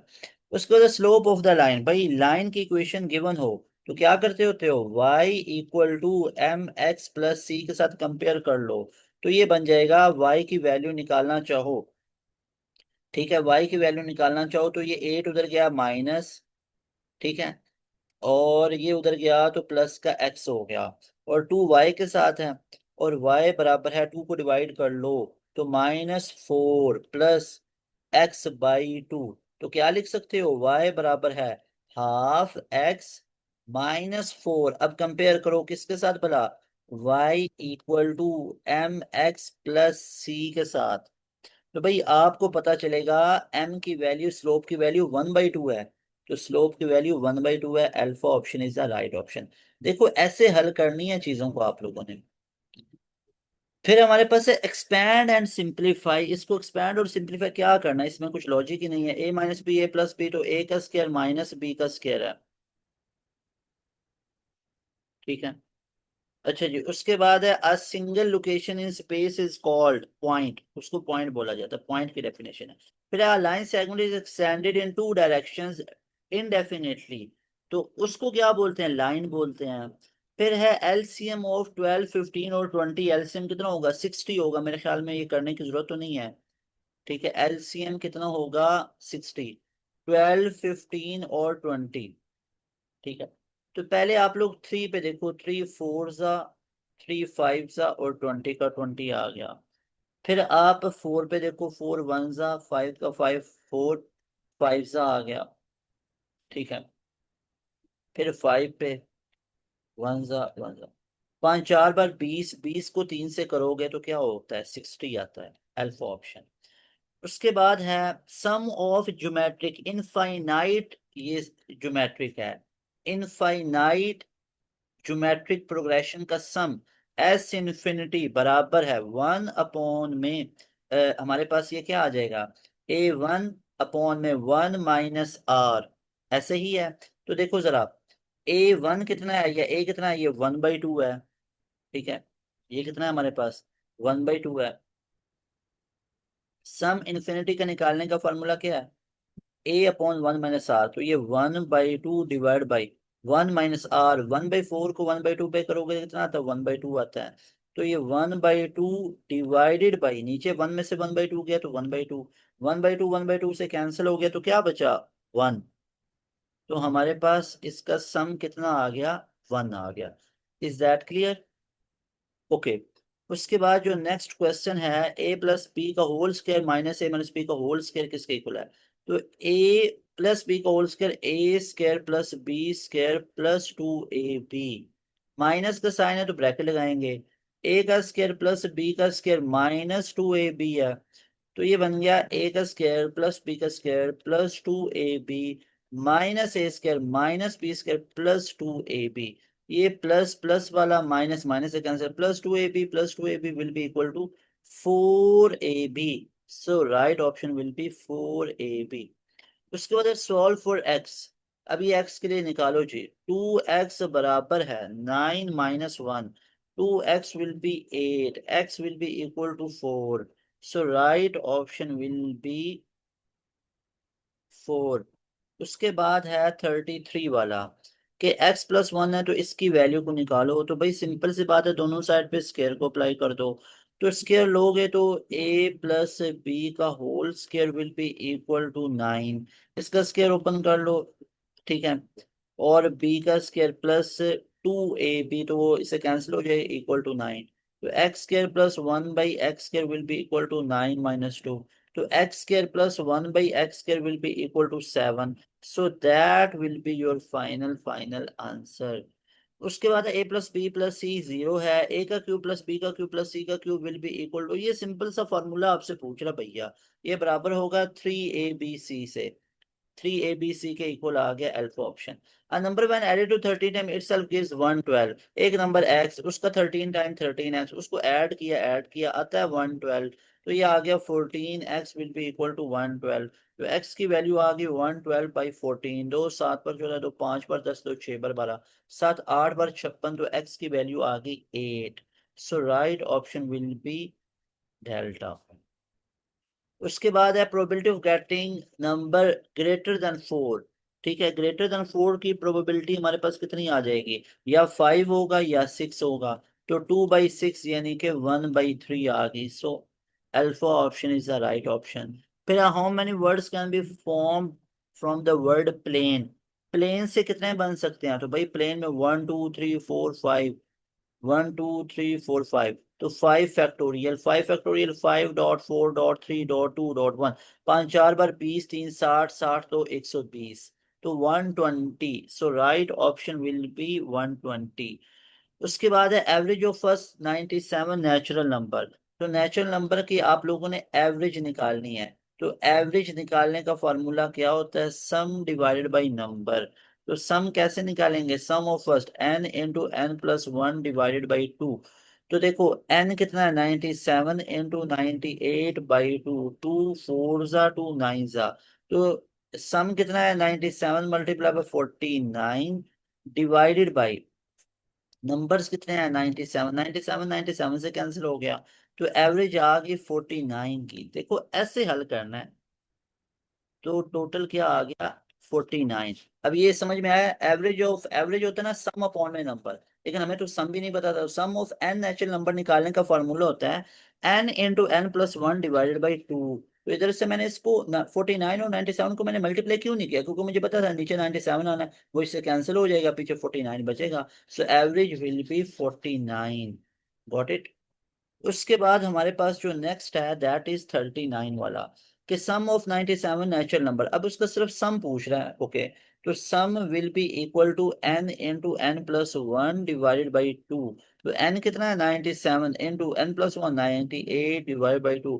2 4 जा 8, 2 9 जा, तो 97 मल्टीप्लाई बाई 49 इधर कर लो। 97 और 49, 9 7 जा 63, 3 टेकन 6, 9 9 जा 81 और 6 87, 4 7 28 टेकन 2, 4 9 जा 36 और 38, 3 और 15, 9 7 1 4, 4 7 5 3, 4 7 5 3। उसके बाद है क्वेश्चन नंबर 40, के 3 बाई इसका एलसीएम निकाल के देख लो। तो 4 आ गया, 3 + 2 तो आ गया 5/4। So right option will be 5/4। So dear students, next है इन दोनों को मल्टीप्लाई करवाना। तो क्रॉस मल्टीप्लाई करवाया जाता है जब इक्वालिटी होनी। तो 2 3 जा 6 और 4 3 जा 12, तो 1/2। तो अगर सीधा सीधा मल्टीप्लाई, ऊपर नीचे मल्टीप्लाई, अगर ऐसे होता ना 2/3 इक्वल टू 4/5, तो फिर क्रॉस मल्टीप्लाई 10 बराबर है 12, ऐसे करना था मतलब। उसके बाद यहाँ पे इसका राइट ऑप्शन क्या बन गया, दैट इज 1/2। उसके बाद है इन दोनों को माइनस करके देखना है। तो ये क्वेश्चन इसलिए मैंने लास्ट पे ऐड किए, इजी इजी वाले क्वेश्चन है। तो ये 6 आ गया, तो 5 - 2, तो 3/6 यानी कि 1/2 आ गया। उसके बाद है इन दोनों का एलसीएम लेना है। तो भाई इनका एलसीएम 8 आ गया, 5 + 2 3 जा 6, तो 11/8 आ गया। उसके बाद है हमारे पास नेक्स्ट वन, इन दोनों का एलसीएम ला के चेक करोगे तो 12, 12, 7, 3, तो ये कितना आ गया हमारे पास, 4/12, यानी कि 1/3। उसके बाद है बच्चों नेक्स्ट इज, और ऐसे क्वेश्चन कई बच्चे अक्सर गलत भी कर देते होते हैं, 3/30/45, 5 6 बार 30, 5 9 बार 45, 3 2 बार 6, 3 3 बार 9, 2/3। उसके बाद है डिवाइड, अब इसको हल करने के शॉर्टकट बताऊं, 7/8 डिवाइड करके 32/21 कर लो, 7 3 बार 21, 8 4 बार 32, तो 4/3 आंसर आ गया। देखो ऐसे कैसे सेकंड्स में हल होते जा रहे हैं। उसके बाद है इन दोनों को ऐड कर लो, तो इसको ऐड करेंगे तो 10 आ गया, 2 2 4 3 7/10। उसके बाद हमारे पास जो नेक्स्ट है दैट इज, इनको डिवाइड करके देखो। अब डिवाइड करके देखोगे तो 3/4 मल्टीप्लाई बाई 16/9, 3 3 बार 9, 4 4 बार 16, 4/3। उसके बाद हमारे पास नेक्स्ट है सिंप्लीफाई कर लो, 12/18, 6 2 बार 12, 6 3 बार 18, 2/3। उसके बाद हमारे पास जो नेक्स्ट है दैट इज, बस ये हमारे पास खत्म हो जाते हैं बेसिक मैथ के। उसके बाद हमारे पास अब आ जाते हैं वर्बल रीजनिंग के। अब हम स्टार्ट करते हैं पीयू की अपनी एंड गेम में वर्बल रीजनिंग के क्वेश्चन। नेक्स्ट अब हमारे पास वर्बल रीजनिंग आ जाता है। अब वर्बल रीजनिंग के अंदर देखिएगा सबसे पहले हमारे पास क्या आ रहा है, एंटोनिम ऑफ लुनेटिक। लुनेटिक का एंटोनिम हमारे पास क्या होगा, लुनेटिक का एंटोनिम बेसिकली होगा हमारे पास सेन पर्सन। तो right option will B option, तो इसको हम मार्क करते जाते हैं, देखते जाते हैं। इसमें कोई ऐसी सच बात हुई तो वो एक्सप्लेन भी कर दूंगा आपको। उसके बाद है हमारे पास एंटोनिम ऑफ डेलिसली। डेलिसली का हमारे पास एंटोनिम क्या होता है, कामली होता है। और उसके बाद हमारे पास है रेजोनेंट का सिनोनिम। रेजोनेंट का सिनोनिम हमारे पास क्या होगा, इकोइंग। Resonant is echoing. उसके बाद है हमारे पास ओमेन का हमारे पास सिनोनिम क्या होगा, ओमेन का होता है इंडिकेशन। उसके बाद है हमारे पास सिंपल। सिंपल का एंटोनिम, सिंपल का एंटोनिम सबको पता होगा, कॉम्प्लेक्स होता है। उसके बाद है हमारे पास एंटोनिम ऑफ ऑनेस्ट। ऑनेस्ट का एंटोनिम डिसऑनेस्ट हो जाएगा। उसके बाद है always dash the truth, always tell the truth, always speak the truth, always tell the truth. उसके बाद है हमारे पास नेक्स्ट वन, अच्छा इसको कंफर्म कर लेना, always speak the truth, always tell the truth. दोनों को मुझे वेरीफाई करके बताना, it's up to you. She speaks English very well, तो यहाँ पे हमारे पास होगा वेरी वेल। फिर है he drenched himself dash perfume, he drenched himself with perfume. फिर है this has a bad impact dash economy, on the economy. उसके बाद है सिनोनिम ऑफ एम्ब्रेस। एम्ब्रेस का सिनोनिम हमारे पास क्या होगा, हग। उसके बाद है सिनोनिम ऑफ फ्यूरियस। फ्यूरियस का सिनोनिम होता है एंग्री। उसके बाद है सॉफ्ट। सॉफ्ट का सिनोनिम हमारे पास होता है क्राइड। उसके बाद है एक्सेंट्रिक, जो कि मैड को बोलते हैं, तो इसका एंटोनिम क्या होगा, नॉर्मल। उसके बाद है हमारे पास next one, sun dash in the east, sun dash in the east, sun rises in the east and sun sets in the west। ठीक है, तो यहाँ पे ईस्ट है तो उधर से निकलता है, तो sun rises in the east, sun rises in the east, या sun sets in the west, तो यहाँ पे sun rises in the east. Synonym of evident. Evident का सिनोनिम क्या होगा, क्लियर। उसके बाद है एंटोनिम ऑफ डेफिनेट। डेफिनेट का एंटोनिम क्या होता है, वेग। और इसके अलावा हमारे पास है जो होते हैं ना यूनिवर्सल ट्रूथ, वो प्रेजेंट इंडेफिनिट टेंस ही आते हैं। Synonym of essence. एसेंस का हमारे पास सिनोनिम क्या होता है, दैट इज कोर। उसके बाद है हमारे पास सिनोनिम ऑफ इराडिकेट। इराडिकेट का होता है एलिमिनेट। उसके बाद है हमारे पास he left a blaze of anger. इसका मीनिंग क्या होता है, इसका मीनिंग होता है very angry. Blaze of anger का मतलब होता है वेरी एंग्री। उसके बाद है एंटोनिम ऑफ फोर्टिफाइड। फोर्टिफाइड का एंटोनिम वीकेंड होगा। उसके बाद ये फोर्टिफाइड कहीं पे फास्ट में भी आया था मुझे लगता है। एस्ट्यूट का एंटोनिम क्या होगा? एस्ट्यूट का फुलिश होगा। उसके बाद है फियोस्को का हमारे पास क्या होगा synonym? That will B failure. उसके बाद हमारे पास जो है next one, synonym of fragile. Fragile का सिनोनिम क्या होगा? That will B breakable. उसके बाद है हमारे पास मिटिगेट। मिटिगेट मतलब इंटेंसिफाई करना, उसको कम करना, हल करना। उसके बाद है हमारे पास okay advance math. Advance math पे आ जाइए बच्चों। अच्छा जी, अब एडवांस मैथ का सेक्शन हमारे पास शुरू हो जाता है, जिसमें सबसे पहले क्या है? If sum of second and seven term of AP six, then find out the sum of first eight terms. पहले मुझे ये बताओ उसने बोला क्या है? सेकंड और सेवन का सम कितना है? सिक्स है। तो भाई सेकंड को क्या लिख सकते हो? ए प्लस डी लिख सकते हो, या ए वन प्लस डी। सेवन को क्या लिख सकते हो? ए वन प्लस सिक्स डी लिख सकते हो। तो ये बराबर है सिक्स आ गया। ठीक हो गया। तो ये बन गया 2a + 7d will be equal to 6। अब सम ऑफ एट निकालना है, जो कि होता है n/2 into 2a1 + n-1 into D. ऐसा ही है।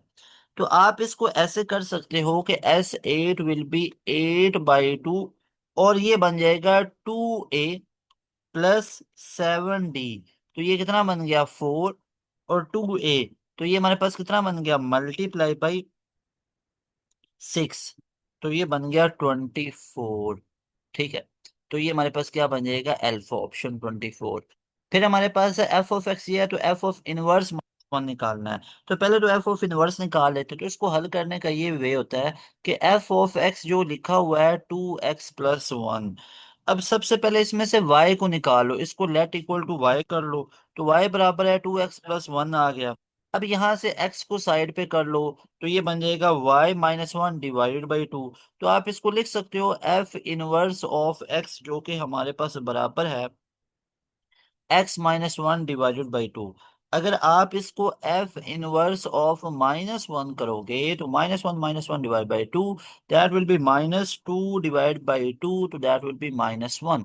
So right option will B -1। Okay. उसके बाद हमारे पास जो नेक्स्ट है दैट इज f(x) ये है, g(x) ये है, f(g)(4) निकालो। तो भाई f के अंदर g(4) की वैल्यू पुट करनी है, पहले g(4) निकाल लो। तो 2 × 2 - 1, तो 4 - 1। g(4) कितना आ गया? 3 आ गया। अब ये g(4) किस में यूज करना है? f के अंदर करना है। अब f फंक्शन पूरा ये लिखा हुआ है, यानी f फंक्शन क्या है?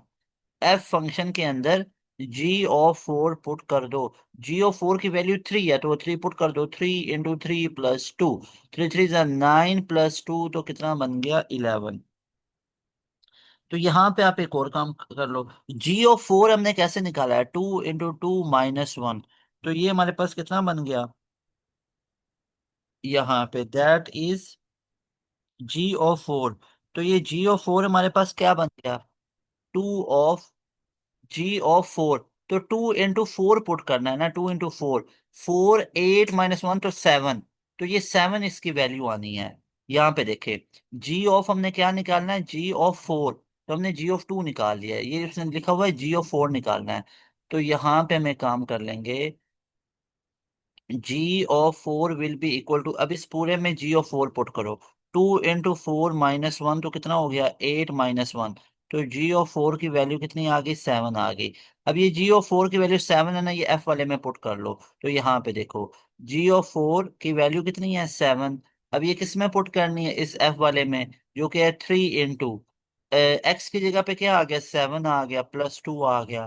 तो 21 + 2 कितना आ गया? 23 आ गया।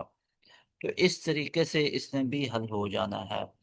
उसके बाद है ऑर्डर ऑफ, इसका पूरे का ऑर्डर कितना है? भाई जो हायर डिग्री हमारे पास आ रही है वो 1 ही आ रही है, तो 1 होगा। जो हमारे पास डेरिवेटिव की हायर डिग्री होती है ना, वो उसका ऑर्डर होता है। nth term of the sequence, n term निकालने का फॉर्मूला हमारे पास क्या होता है? That is Tn = n/2n + 1। तो ये हमारे पास कहाँ पे लिखा हुआ है? That is in B option. So B option will be the right option. उसके बाद हमारे पास जो नेक्स्ट क्वेश्चन है दैट वन इज नेक्स्ट हमारे पास है कि ए की वैल्यू ये पूरी गिवन है, इस पूरे को आप लोग ऐसे हाईलाइट कर लो। और इसमें से हमारे पास आर की वैल्यू भी उसने दे दी हुई है, एच की भी और पाई की भी ए निकालना है। तो ए की वैल्यू पूरी क्या है, 1/3 पाई, आगे आर स्क्वायर एच और आगे प्लस 4/3 पाई आर क्यूब है। तो आप इसको ऐसे हल कर लो, 1/3 एज इट इज, पाई की वैल्यू 3.14 है, आगे आर की वैल्यू 7 है, 7 का स्क्वायर 49 आ गया, एच की वैल्यू 15 आ गई, आगे प्लस 4/3, पाई की वैल्यू कितनी है 3.14 है, मल्टीप्लाई बाय आर का क्यूब, तो 7 × 7 × 7 कर लो। एक काम कर लो, ये 3 3 से कैंसिल कर लो, ये 3 3 से कैंसिल करो अपनी कन्वेंशन के लिए। तो एरिया कितना आ गया, 49 को 15 से कर लो तो 735, 49 को 15 से कर लो, 5 9 ज़ा 45, 5 टेकन 4, 5 4 ज़ा 20 और 24, 1914, 531, तो 735, 735 प्लस 4 × अब 7 का क्यूब कर लो तो 343, 49 को 7 7 9 3 टेकन 6, 28 और 34, तो 343। तो 4 को मल्टीप्लाई कर लो 343 से, तो एरिया विल बी 735 प्लस, इन दोनों को मल्टीप्लाई कर लो 4 से, 4 3 ज़ा 12, टेकन 1, 16 17 1, 4 3 ज़ा 12 और 1 13, तो 1372। अब इसमें ऐड कर लो 735, तो 7 10 1 11 1, 2107, तो 2107 है। मुझे एक चीज बताओ, ये अप्रोक्सीमेटली आया 2107, तो इसका मतलब ये है कि हमने यहाँ पे ये 0.14 को भी इग्नोर किया, यहाँ पे 0.14 को इग्नोर किया, तो ये तो बिल्कुल नहीं हो सकता है, 2107 है, ठीक है। तो ये 2100 पूरा भी नहीं हो सकता है, ठीक है। आगे अब देखो 20, अब अल्फा और सी बचे हैं, तो इसका मतलब है हमें 0.14 को भी इंक्लूड करना पड़ेगा। तो ये 2206.96 बनता है, अगर आप 0.14 को इधर आपस में इनके साथ मल्टीप्लाई करवाओ, यानी 14, इस 735 को 0.14 से मल्टीप्लाई करवा लो, और ये जो पूरा आंसर आया है 1372, इसको 0.14 से मल्टीप्लाई कर लो, तो ये बनेगा 2206.96, जो कि हमारे पास 2207.8, यानी सी ऑप्शन के अंदर लिखा हुआ है। So C option will be right option. उसके बाद हमारे पास जो नेक्स्ट है, rank of identity matrix of order 3, तो उसका 3 होगा। आगे स्लोप ऑफ लाइन, इसकी स्लोप क्या होगी, y = mx + c होता है, इसके साथ कंपेयर कर लो। अब इसमें से y को साइड पे करोगे तो -3 -x और डिवाइडेड बाई 2 कर लो, इधर भी 2 इधर भी 2, तो y बराबर है mx, तो ये -1/2 और साथ में x और -3/2, तो m की वैल्यू कितनी आ गई, -1/2, सो स्लोप विल बी -1/2। उसके बाद हमारे पास जो नेक्स्ट है that is question number 9। Question number 9 को देखो जरा, कि ए बी सी ये है, a + b + c कितना होगा, a + b 3 7 14, तो इन तीनों का सम करोगे तो कितना आ गया, 14 आ गया। रेशियो सी की वैल्यू कितनी है, 7 है, तो 7, तो 2:1। उसके बाद है फॉर्मूला, ये किसका है, 2a/a + b, तो ये हार्मोनिक मीन का होता है, याद रख लो, ये फार्मूला किसका होता है, हार्मोनिक मीन का होता है, तो इसका अल्फा ऑप्शन बना। उसके बाद हार्मोनिक मीन हमारे पास क्या होता है, दैट इज 2a/a+b।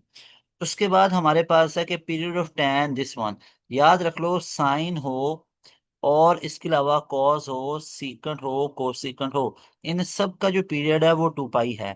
टैन का और कॉट का जो पीरियड है वो पाई है। जो एंगल के साथ डिवाइड हो रहा होगा पीरियड के साथ मल्टीप्लाई होगा, जैसे टैन का बेस पीरियड तो पाई आ गया, लेकिन ये 3 डिवाइड हो रहा है पीरियड के साथ मल्टीप्लाई हो जाना था। मान लो अगर ये होता है tan 3x, तो टैन का तो पाई होना था, 3 मल्टीप्लाई हो रहा है पीरियड के साथ, ये डिवाइड हो जाना था। अब tan x/3 है, तो अब tan का तो पाई आ गया है, लेकिन अब ये 3 डिवाइड हो रहा है पीरियड के साथ मल्टीप्लाई हो गया, तो टोटल tan पाई 10x/3 का पीरियड कितना हो गया, 3 पाई हो गया। So right option will be B option. तो हमने क्या सीखा, जो चीज भी एंगल के साथ डिवाइड हो रही हो पीरियड के साथ वो मल्टीप्लाई हो जाता है। 3 डिवाइड हो रहा था, पीरियड 10 का क्या होता है, पाई, उसके साथ 3 मल्टीप्लाई हो गया। अगर ये होता है tan 3x, तो 10 का तो पाई आ गया, लेकिन 3 मल्टीप्लाई पीरियड के साथ ये डिवाइड हो जाना था, तो पाई/3 होना था। कब, जब ये tan 3x होता, लेकिन ये क्या है, tan x/3 है। तो 10 का पाई आ गया, और 3 डिवाइड हो रहा है, तो पीरियड के साथ ये मल्टीप्लाई होके 3 पाई बन गया, जो कि बी ऑप्शन में है। उसके बाद है z=, ये है in polar form. Polar form में इसको लिखने का हमारे पास क्या प्रोसेस होगा। पोलर फॉर्म के लिए पहले आर इसका निकाल लो आप लोग, तो ये 1+1 का स्क्वायर हो जाएगा। तो दैट विल बी, आर की वैल्यू आ गई रेडिकल 2। फिर थीटा इसका आर्गुमेंट निकालो, tan 1y component divide by 1, तो वो कितना हो गया, पाई/4 हो गया। तो अब z लिखने का तरीका है रेडिकल 2 इंटू कॉज ऑफ पाई/4 प्लस साइन पाई/4। तो ये कहाँ पे लिखा है, रेडिकल 2 कॉज पाई/4 प्लस आयोटा साइन पाई/4, ये लिखा हुआ है अल्फा ऑप्शन में। 2 tan 1 A हमारे पास किसके बराबर होता है, ये बराबर होता है tan 1 2A/1 - A², जो कि अल्फा ऑप्शन में लिखा हुआ है। उसके बाद है फैक्टराइज, इस पूरे को कर लो। इस पूरे को फैक्टराइज, -20x² -9x+20 को कैसे कर सकते हो। माइनस अगर कॉमन ले लो यहाँ पे, तो ये बन जाएगा हमारे पास 20x² +9x - 20, ऐसे ही है। तो माइनस अगर आप यहाँ पे कॉमन ले लो, तो इसके जो हमारे पास फैक्टर्स बनेंगे वो 4 और 5 बनेंगे। ठीक है, 4 और 5, तो 20x², तो +5x +4x - 20, ऐसे ही है। तो आप इसको ऐसे कर सकते हो कि माइनस, तो इधर से आप ले लो 5x को कॉमन, तो 4x +1, और इधर से अगर आप कॉमन ले लो +1 को, तो 4x, या आप इसको ऐसे कर लो, हमारे पास इसके इधर से माइनस को कॉमन लिया, तो इधर हमारे पास बन गया, अगर हम देखें माइनस, तो ये बन गया 4x - 5, और ये बन गया 5x +4। तो ये इसके सीधे सीधे फैक्टर्स बन जाते हैं, जो कि हमारे पास अल्फा ऑप्शन है। उसके बाद हमारे पास है f(x), अगर इसके बराबर है f'(2), तो पहले इसका f'(x) निकालो डेरिवेटिव, 2x - 2 आ गया। अब इसमें f'(2) ने पुट कर लो, 2 × 2 - 2, 4 - 2, 2 आ गया। उसके बाद है अरिथमेटिक मीन। अरिथमेटिक मीन निकालने का फॉर्मूला, दोनों को ऐड कर लो। दोनों को ऊपर ऐड कर लिया, 2 पे डिवाइड, ये y वाला इससे कैंसिल, 2x/2 आ गया, जो कि x के बराबर है। 2 से cancel, sum of all multiple of 3 between 4 and 97। तो वो देखो, वो हम कैसे निकाल सकते हैं उनके नंबर्स, तो वो कहाँ तक जाते हैं, 96, स्टार्ट कहाँ से होता है, 6 से, डिवाइड बाई 3 और +1 कर दो, तो n विल बी 90/3 +1। तो n विल बी 3 3 0 +1, 30 +1, तो वो बन गया 31। तो ये मल्टीपल निकालने का हमारे पास एक फार्मूला होता है, इसको भी आप लोगों ने याद रखना है, ठीक है। यानी कि जहां तक वो जाता है ना, लास्ट 97 से पहले 96, 97 तो मल्टीपल 3 का नहीं है, 96 तक जाता है। स्टार्ट कहाँ से, 4 से स्टार्ट करना है ना, 4 भी नहीं है, 5 भी नहीं है, 6 है, तो वो पहले वाला इधर आ गया। 96 - 90 डिवाइड बाई 3 जो मल्टीपल होता है, और +1 कर देना है। तो ये हमारे पास आ गया 31। अब इसके हमने सम निकालना है, तो ये तो हमने n निकाल लिया है। तो जब n हमारे पास निकल गया, तो सम निकालने का फॉर्मूला क्या होता है, n/2 into first term plus last term. तो ये क्या बन गया, S31/2, तो ये बन गया 102, ऐसे ही है। 2 5 बार 10, 2 1 बार 2, और 51 और 31 को मल्टीप्लाई करवा दो, 1315।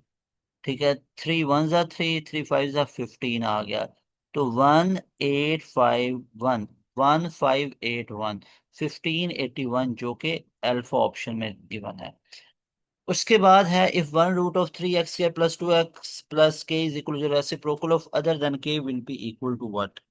अब प्रोडक्ट ऑफ रूट्स की बात करो, तो हमारे पास जो प्रोडक्ट ऑफ रूट्स है वो क्या होता है, c/a, जो वो बन गया k/3।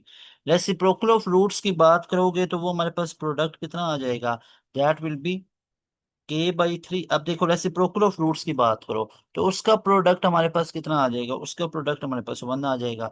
तो k/3 की वैल्यू 1 है क्योंकि रेसिप्रोकल ऑफ अदर के इक्वल है। तो हमारे पास k की वैल्यू कितनी आ जाएगी, 3 आ जाएगी। तो राइट ऑप्शन विल बी 3। देखो ना, if one roots of this is reciprocal of other, तो एक का रूट दूसरे का रेसिप्रोकल है तो इसका प्रोडक्ट ऑफ रूट्स अगर करो तो वो c अपॉन में a होता है। तो c की जगह पे k और ये आगे 3। अब इसका रेसिप्रोकल अगर हम करेंगे इस पूरे का, तो रेसिप्रोकल हमारे पास इसका क्या बनेगा, 1, मतलब उल्टा कर देंगे तो यहाँ से हमारे पास k की वैल्यू कितनी आ जाएगी, 3। ठीक है, तो ये आप कह लो कि 3 बाई यहाँ से ये 3 इधर चल के मल्टीप्लाई होगा तो k की वैल्यू 3 आ गई। Derivative of tan inverse x 1 upon में 1 + x² होता है, जो कि हमारे पास अल्फा ऑप्शन में गिवन है। फिर f(x) ये है, g(x) ये है, g(4). तो पहले g(4) इसमें निकाल लो। g(4) कितना हो जाएगा, 2 × 4 + 5, 4 2 = 8 + 5 13। तो ये 13 अब इसमें यूज कर लो। तो 5 × 13 + 13 का स्क्वायर 169 -1। 5 3 = 15, 5 टेकन 1, 5 1 = 5 और 1 6 प्लस 169 -1। तो 169 में 65 को ऐड करो, 14 1 7 13 1 234 -1 233। सो राइट ऑप्शन विल बी 233। उसके बाद है f(x) ये है, g(x) ये है, f(g)। तो f के अंदर 2x + 1, इसमें x की जगह पे g की वैल्यू, g कितना, 3 अपॉन में x-1। तो ये क्या बन गया, 6। देखो ना, g(x) कितना है, f(g)। आपने निकालना है कि f के अंदर g का फंक्शन पुट करना है। तो f फंक्शन क्या था, 2x + 1। तो 2x की जगह पे g वाला ये पूरा फंक्शन 3 अपॉन में x-1। तो ये बन गया 6 अपॉन में x-1 + 1। अब एलसीएम लेके चेक कर लो, x-1 6 प्लस x-1। तो ये क्या बन गया, that will be x + 5 divide by x-1। तो ये x + 5 divide by x-1 yes given है अल्फा ऑप्शन में।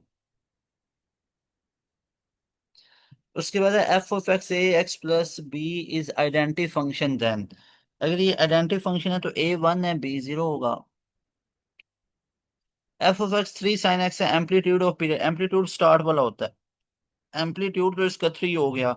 और साइन एक्स का बेसिक पीरियड 2 पाई होता है।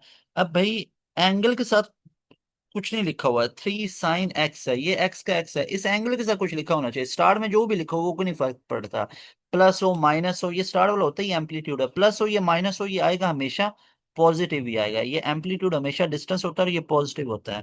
तो ये 3 आ गया। अब आगे तो साइन एक्स है ना, साइन एक्स का तो सीधा से पीरियड 2 पाई होता है।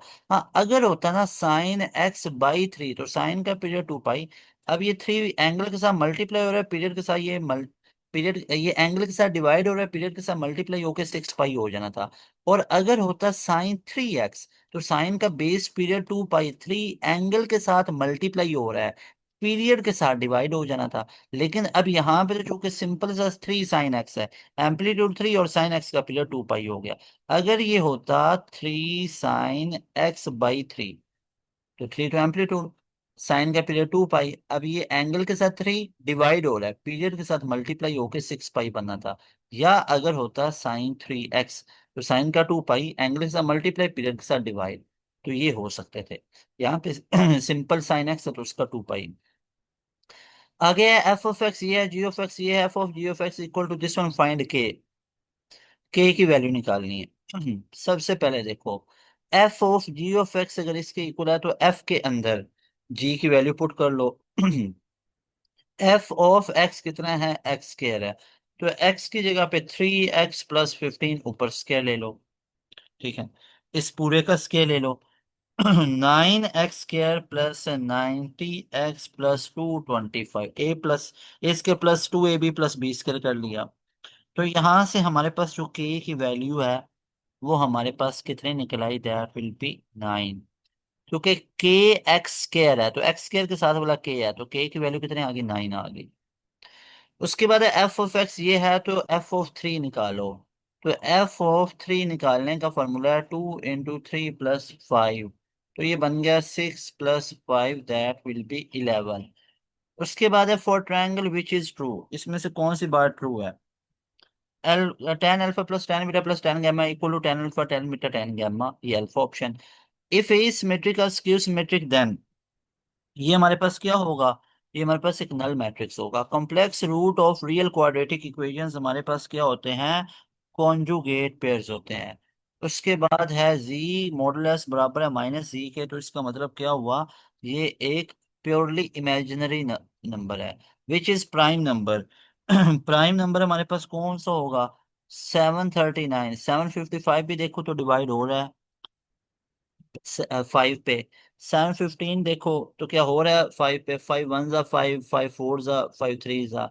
ये 781 देखो तो क्या 7 पे हो रहा है, 3 पे हो रहा है, 3 2 जा 6, 1 3 6 जा 18 नहीं। और अगर 781 को देखो, 5 1 जा 5, 7 1 जा 7, 9 पे देखो। तो ये भी हमारे पास हो रहा है।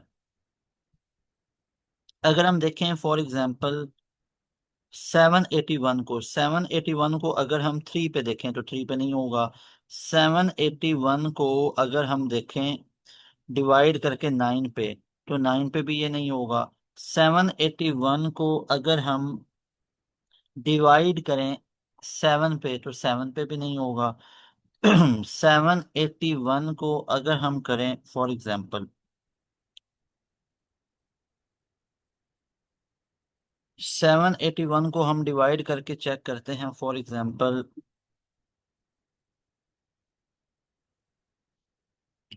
ये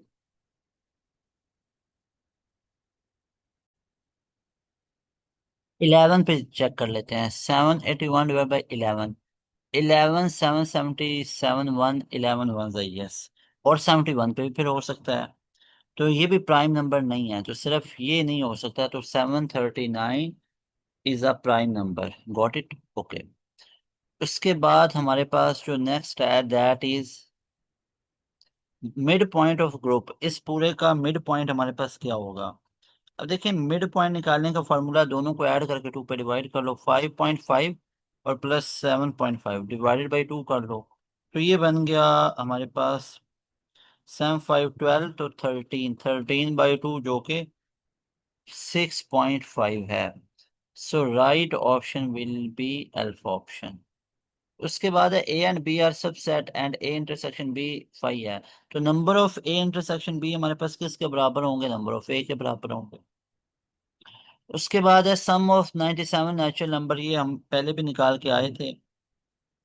97 मल्टीप्लाई बाई 98/249 मल्टीप्लाई बाई 97, तो कितना बन जाता है 4753। उसके बाद एवरेज ऑफ फर्स्ट, ये भी निकाल के आए थे 49। उसके एफ ऑफ एक्स 2x, भाई इधर देखो ना, सम निकालना है तो सम क्या होगा, n × n+1/2। तो n कितना है 97 × 98/2। 2 4 जा 2 9 जा 49, और 97 को मल्टीप्लाई कर लो, ये आता है। ठीक है, 97 49, 3 6 9 जा 81 87, 28 2 टेकन 36 38, 3 15 1 7 1 4753। उसके बाद एवरेज निकालनी है, तो एवरेज निकालते हैं सम अपॉन में नंबर। तो सम कितना निकाला था 49 मल्टीप्लाई बाई 97, नंबर कितना है 97, 97 97 से कैंसिल हो गया, तो एवरेज आ गई 49 की। उसके बाद एफ ऑफ एक्स ये है, तो एफ ऑफ इनवर्स निकालो। तो इसको लेट वाई कर लो, 2x+1 है, एक्स निकाल लो तो y-1/2 है। तो एफ इनवर्स हमारे पास जो आ गया x, तो वो क्या आ गया, वो आ गया x-1/2 है। तो f इनवर्स x की वैल्यू x-1/2 है, तो अल्फा ऑप्शन है। उसके बाद हमारे पास जो नेक्स्ट है that is F of x, ये है जी ऑफ एक्स है, एफ ऑफ जी ऑफ 2 निकालो। तो भाई सिंपल सी बात है कि जी ऑफ टू निकालो, 3 इंटू 2 - 1 कितना बन गया, 3/1, तो 3 आ गया। अब ये 3 इसमें पुट करो, 2 इंटू 3 + 1, तो 6 + 1 7 आ गया। उसके बाद एफ ऑफ एक्स, ये जी ऑफ एक्स, ये f of g of two निकालो। तो पहले जी ऑफ टू निकाल लो, इसमें जी ऑफ टू, तो जी ऑफ टू का मतलब 2 × 2 = 4 - 1, तो 3 आ गया। अब ये 3 इसमें पुट कर लो, तो 3 × 9 + 2 11। उसके बाद tan इनवर्स एक्स का डेरिवेटिव 1/1 + एक्स स्क्वायर होता है। उसके बाद है 39 वाला। 39 वाला साइन इनवर्स एक्स को होता है 1/में, याद रख लो 1/में 1 - एक्स स्क्वायर। और अगर कॉस इनवर्स एक्स का डेरिवेटिव हो तो -1/में 1 - एक्स स्क्वायर होता है। उसके बाद है 1/x, एक्स का ऊपर डेरिवेटिव मौजूद है तो नीचे नीचे वाले फंक्शन की नेचुरल लॉग प्लस सी, अल्फा ऑप्शन। उसके बाद एक्स स्क्वायर का इंटीग्रेशन, पावर में एक ऐड करके उसी पे divide plus C. X approaches to infinity हो, ठीक है, अगर एक्स अप्रोचेस टू इन्फिनिटी हो जाए तो ये सारे का सारा जीरो के बराबर। और अगर एक्स अप्रोचेस टू जीरो हो, ये दो चीजें याद रख लो, लिमिट एक्स अप्रोचेस टू, ये फास्ट में वैसे आया हुआ था, x approaches to zero sine x upon में एक्स हो तो 1 होता है। और limit x approaches to infinity sine x upon में एक्स हो तो ये जीरो होता है। ये दोनों याद रख लो। तो यहाँ पे अप्रोचेस टू इन्फिनिटी था तो इसलिए ये इक्वल टू जीरो आ गया। फिर ये एक्स अप्रोचेस से बल्कि वो नीचे वाला आ गया तो ये 1 होगा। उसके बाद हमारे पास 44 वाला है। 44 वाला है पीरियड ऑफ टेन। अब टेन का हमारे पास क्या हो गया, टेन का हो गया पाई। अब 3 क्या हो रहा है, डिवाइड हो रहा है, तो पीरियड के साथ मल्टीप्लाई होकर 3 पाई हो गया। और इसका 3, 3 × 2 = 6 + 1 7। और 3 का स्क्वायर 9, -3 × 2 = 6, तो 3 आ गया। Multiple of 3 between 4 and 97, sum of उनका सम निकालना है। तो ये क्वेश्चन मैं पहले भी करवा के आ चुका हूँ। पहले इनके मल्टीपल एन निकालो। एन कैसे निकालेंगे, एन निकालने का तरीका कार ये होता है कि कहाँ तक जा रहे हैं, ये सारी वैल्यूज कहाँ तक जा रही है। तो वो जा रही है 96 तक, ठीक है, 96 तक जा रही है। स्टार्ट किधर से होती है, 6 से होती है, डिवाइडेड बाई 3 + 1, तो 90/3 + 1, तो 30 + 1, तो 31। सम निकालो n/2 into first term plus last term, ये last term plus first term कर लो। 31/2 इंटू 102, 2 5 × 10, 2 1 बार। 51 को 31 से 115, 31 3 5 = 15, तो 1851, 1581, एल्फा ऑप्शन। Got it. उसके बाद हमारे पास नेक्स्ट है भैया एंड गेम में a + b + c, तो a² + b² ये 3abc, ये हो तो इसकी वैल्यू किसके बराबर होगी, स्क्वायर ले लो, a² + b² + 2ab, वो a b कट जाएंगे, बराबर है, इधर भी स्क्वायर ले लिया 9, x² + 1/x के इक्वल टू माइनस करो तो 7 आ गया, अल्फा ऑप्शन ये है। तो इसकी वैल्यू 5 कर लो भाई, सिंपल सी बात है, इसकी वैल्यू 5 कर लो तो इधर भी इसकी पावर 5 कर लो, तो x⁵ + 1 में x⁵, तो इधर करोगे तो दैट विल बी 3125 आ जाएगा, तो alpha option. tan inverse x का डेरिवेटिव 1/1 + एक्स स्क्वायर है। और इसके अलावा हमारे पास नेक्स्ट है साइन इनवर्स एक्स का 1/1 - एक्स स्क्वायर है। अब दो क्वेश्चन रिपीट हो गए ना, 4 क्वेश्चन, तो कोई शान में गुस्ताखी नहीं होगी है कि वो सर 2 क्वेश्चन रिपीट हो गए, तो सर वो 4 क्वेश्चन रिपीट हो गए थे, ठीक है, तो फायदा ही हुआ, कोई नुकसान नहीं हुआ है। ओके जी, तो यहाँ पे देखते हैं। नेक्स्ट हमारे पास है, ओके, साइन वर्स एक्स का 1/1 - एक्स का सीकंड स्क्वायर एक्स का डेरिवेटिव हमारे पास क्या होगा, सीकंड स्क्वायर एक्स का डेरिवेटिव हमारे पास क्या होगा। अच्छा वैसे ये यहाँ पे इंटीग्रेशन है, मैं बता दूं, हाँ इंटीग्रेशन है, इंटीग्रेशन। tan एक्स का डेरिवेटिव क्या होता है, सीकंड स्क्वायर एक्स, तो सीकंड स्क्वायर एक्स की इंटीग्रेशन क्या होगी, tan एक्स और साथ में प्लस सी, alpha option. Cosecant square x, cot x का डेरिवेटिव क्या होता है, कॉट एक्स का माइनस कोसिकंड स्क्वायर एक्स, और इसकी इंटीग्रेशन लोगे तो कॉट एक्स में आ जाएगी। ठीक है, कॉट एक्स में आ जाएगी। तो भैया सिंपल सी बात है, कॉट एक्स में, और ये माइनस जो इधर आया था वो इसको रिटर्न कर दो, minus cot x plus c. Sec x का derivative sec x tangent x, cosec x का minus cosec x cotangent x, cot x का derivative minus cosec square x, sec x tangent. अब देखो सीकंट एक्स का derivative क्या होता है, सीकंट x tangent x. अगर इसके इंटीग्रेशन ले लो तो सीकंट एक्स आ जाएगी प्लस सी। कोसिकेंट एक्स का डेरिवेटिव क्या होता है, minus cosecant x cotangent x. अगर इसके इंटीग्रेशन ले लो तो माइनस इसको रिटर्न कर दो, तो माइनस कोसिकेंट एक्स और प्लस सी, अल्फा ऑप्शन। और लास्ट पे टेन एक्स का डेरिवेटिव भाई, टेन एक्स की इंटीग्रेशन, सॉरी ये मजे की है।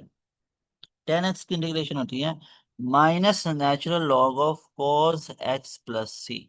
सो alpha option is right option.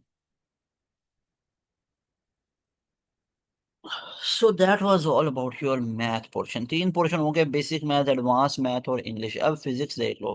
Value of G at centre of earth तो जीरो होती है। ठीक है, जीरो होती है, ये भी हमें पता चल गया। उसके बाद है area under velocity time graph. Velocity time graph का एरिया होगा, तो ये इसकी slow velocity upon time acceleration और एरिया डिस्टेंस को बताएगा। वेलोसिटी की बात की है तो डिस्प्लेसमेंट को बताएगा, डिस्टेंस नहीं होगा।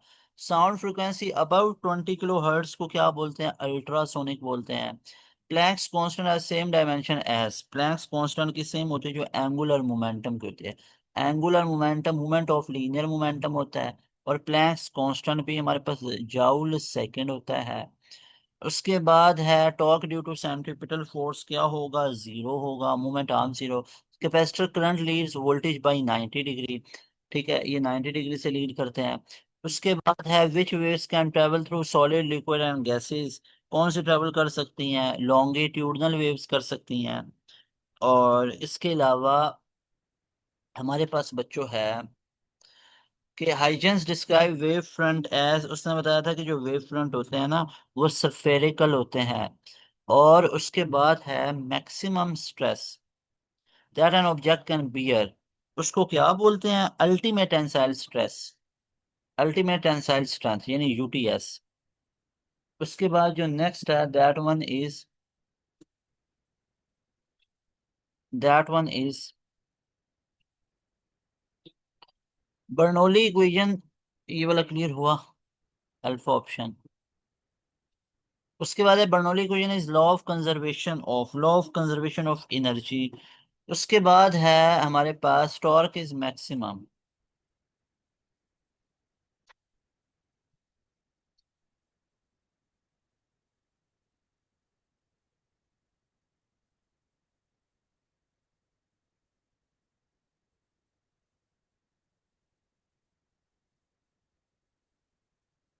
Next one is torque is maximum at angle. Torque होता है क्या, are F sine of theta.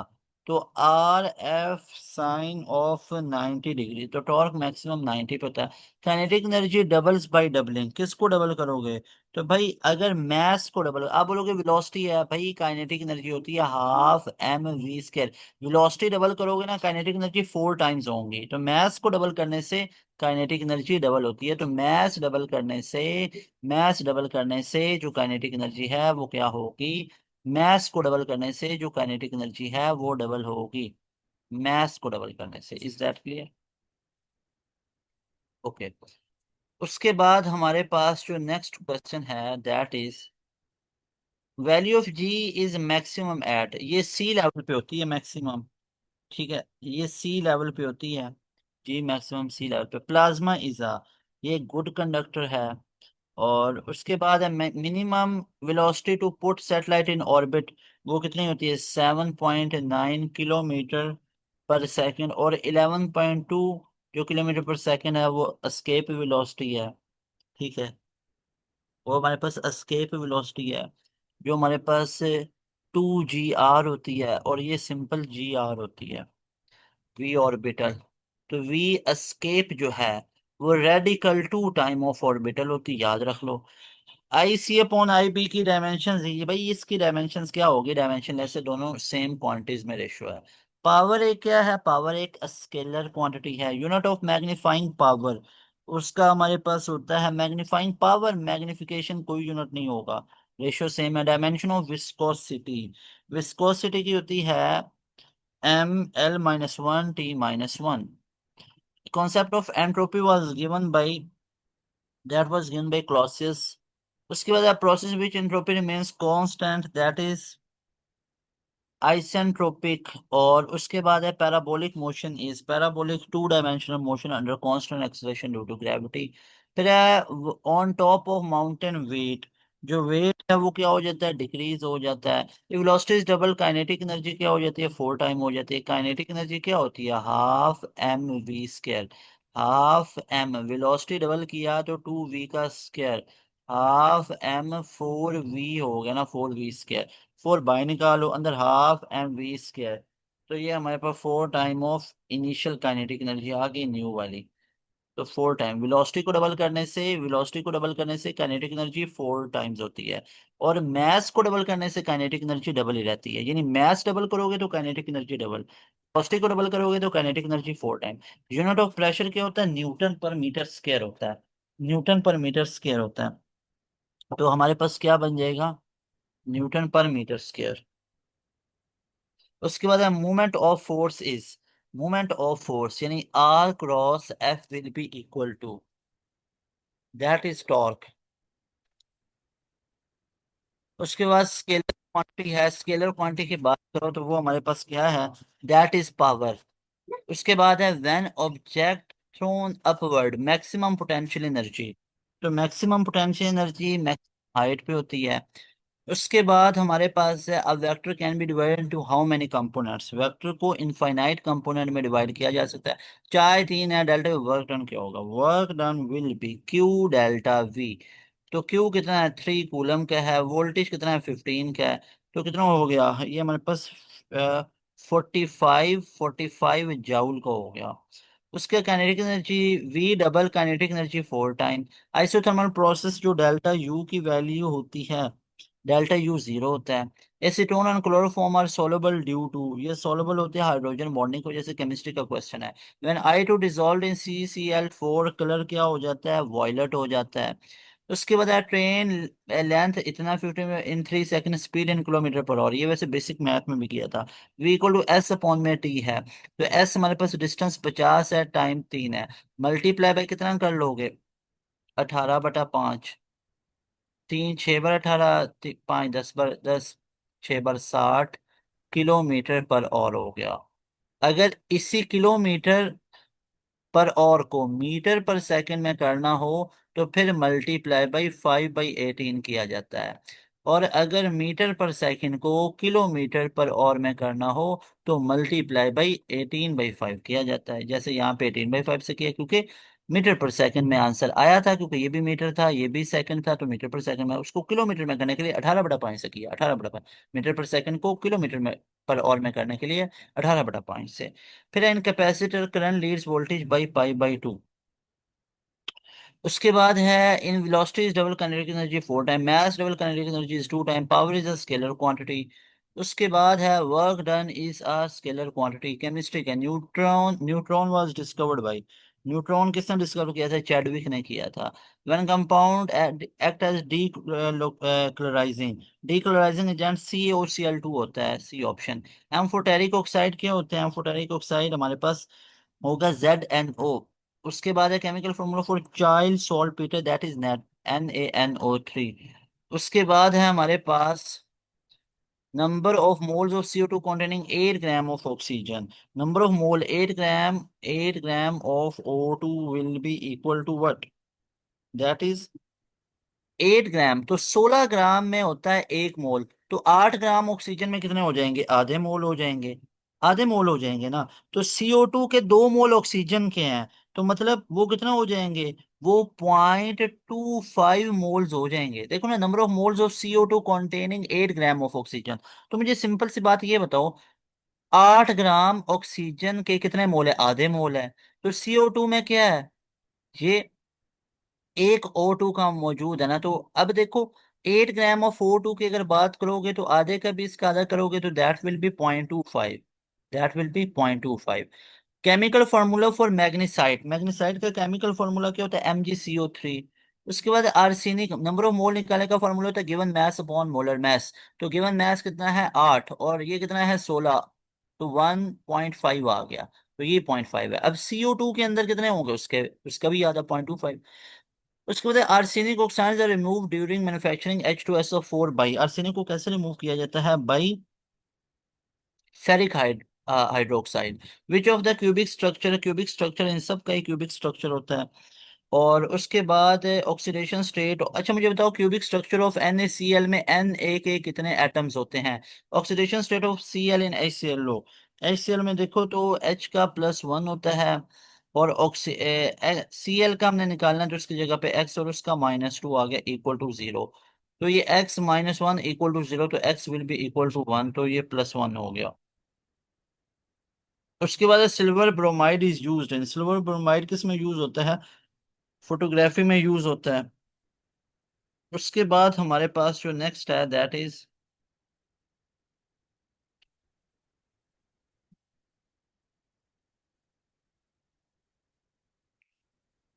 11। Question number 11 की बात करो तो क्वेश्चन नंबर 11 के hydrogen bonding is maximum in, hydrogen bonding किस में मैक्सिमम है, H2O के अंदर। Which law is used in solvent extraction, solvent extraction में डिस्ट्रीब्यूशन लॉ होता है। विच ऑक्साइड डिस्ट्रॉयज ओजोन, ओजोन को करता है NO, नॉक्सिस, NO2 NO3। उसका क्रोमेटोग्राफी टाइप्स कितनी होती हैं, इसकी ये पेपर थिन कॉलम सब, solute runs on paper depends on, ये किस पे डिपेंड कर रहा होता है, सॉल्युबिलिटी के ऊपर। Formula for Chile salt Peter CuSO4 होता है।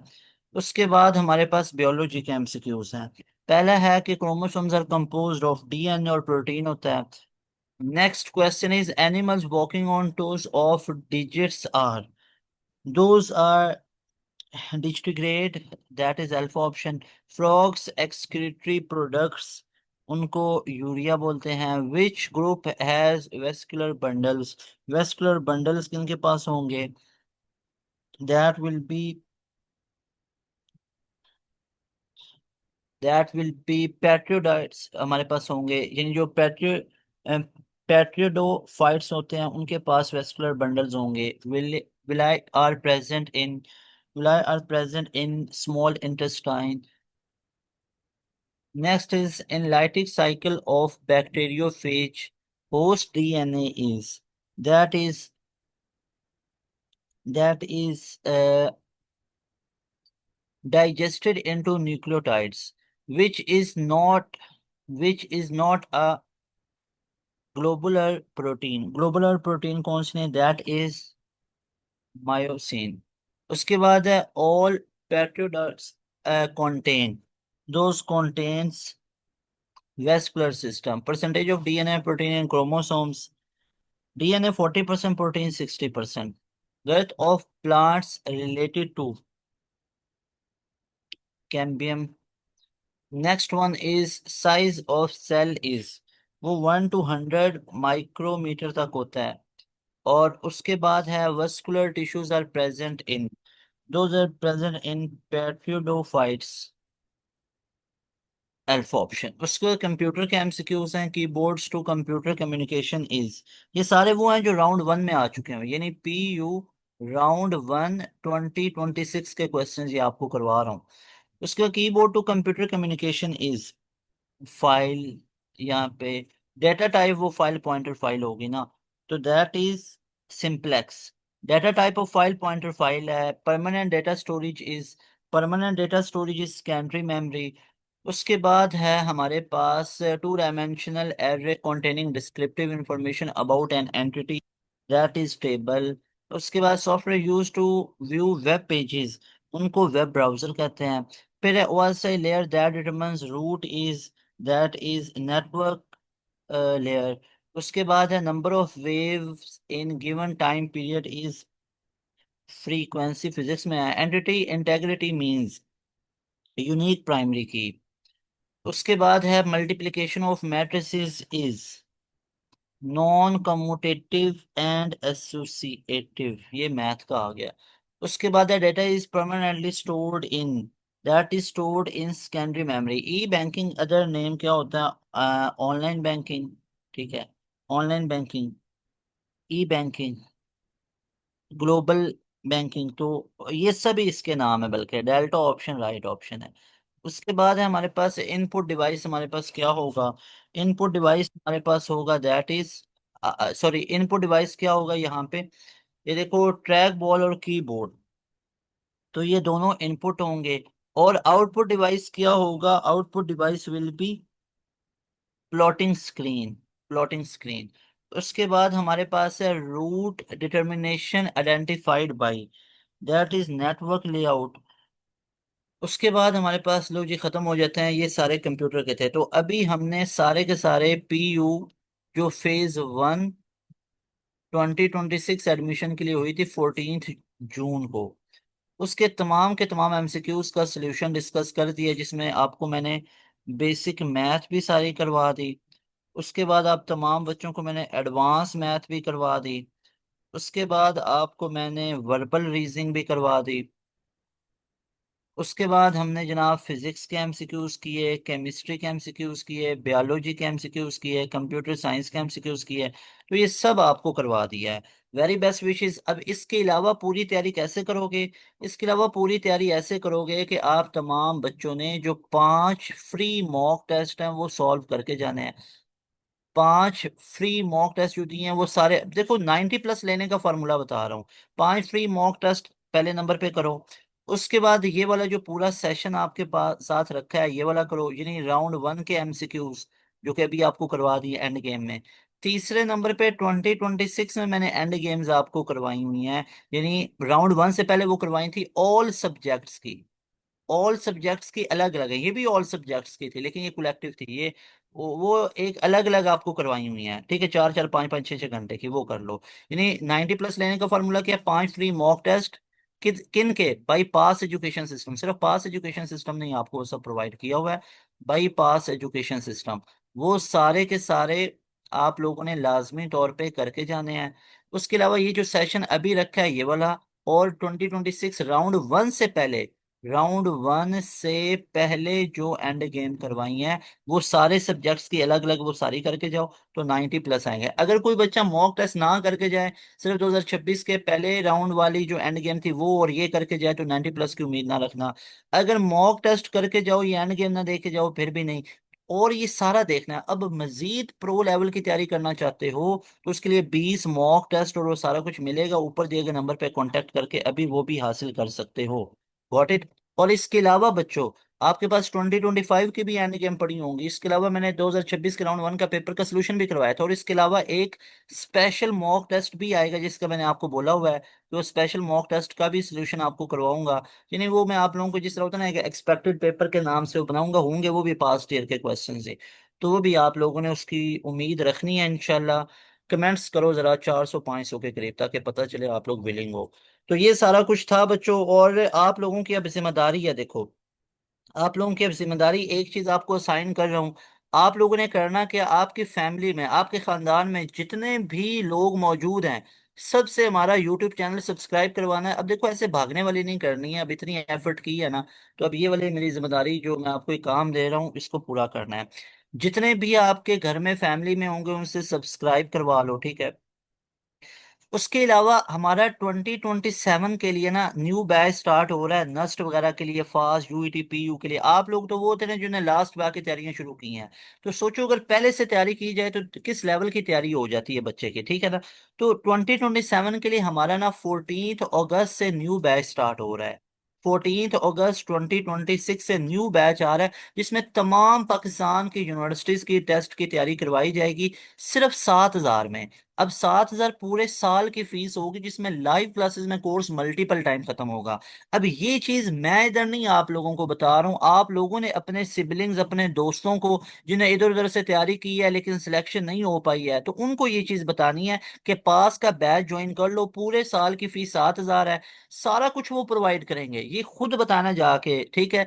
आप लोगों ने अपने दोस्तों को, सिबलिंग्स को, जूनियर्स को, कि भाई 7,000 पूरे साल की फीस है, लाइव क्लासेस होंगी स्मार्ट बोर्ड पे, में मल्टीपल टाइम कोर्स खत्म होगा।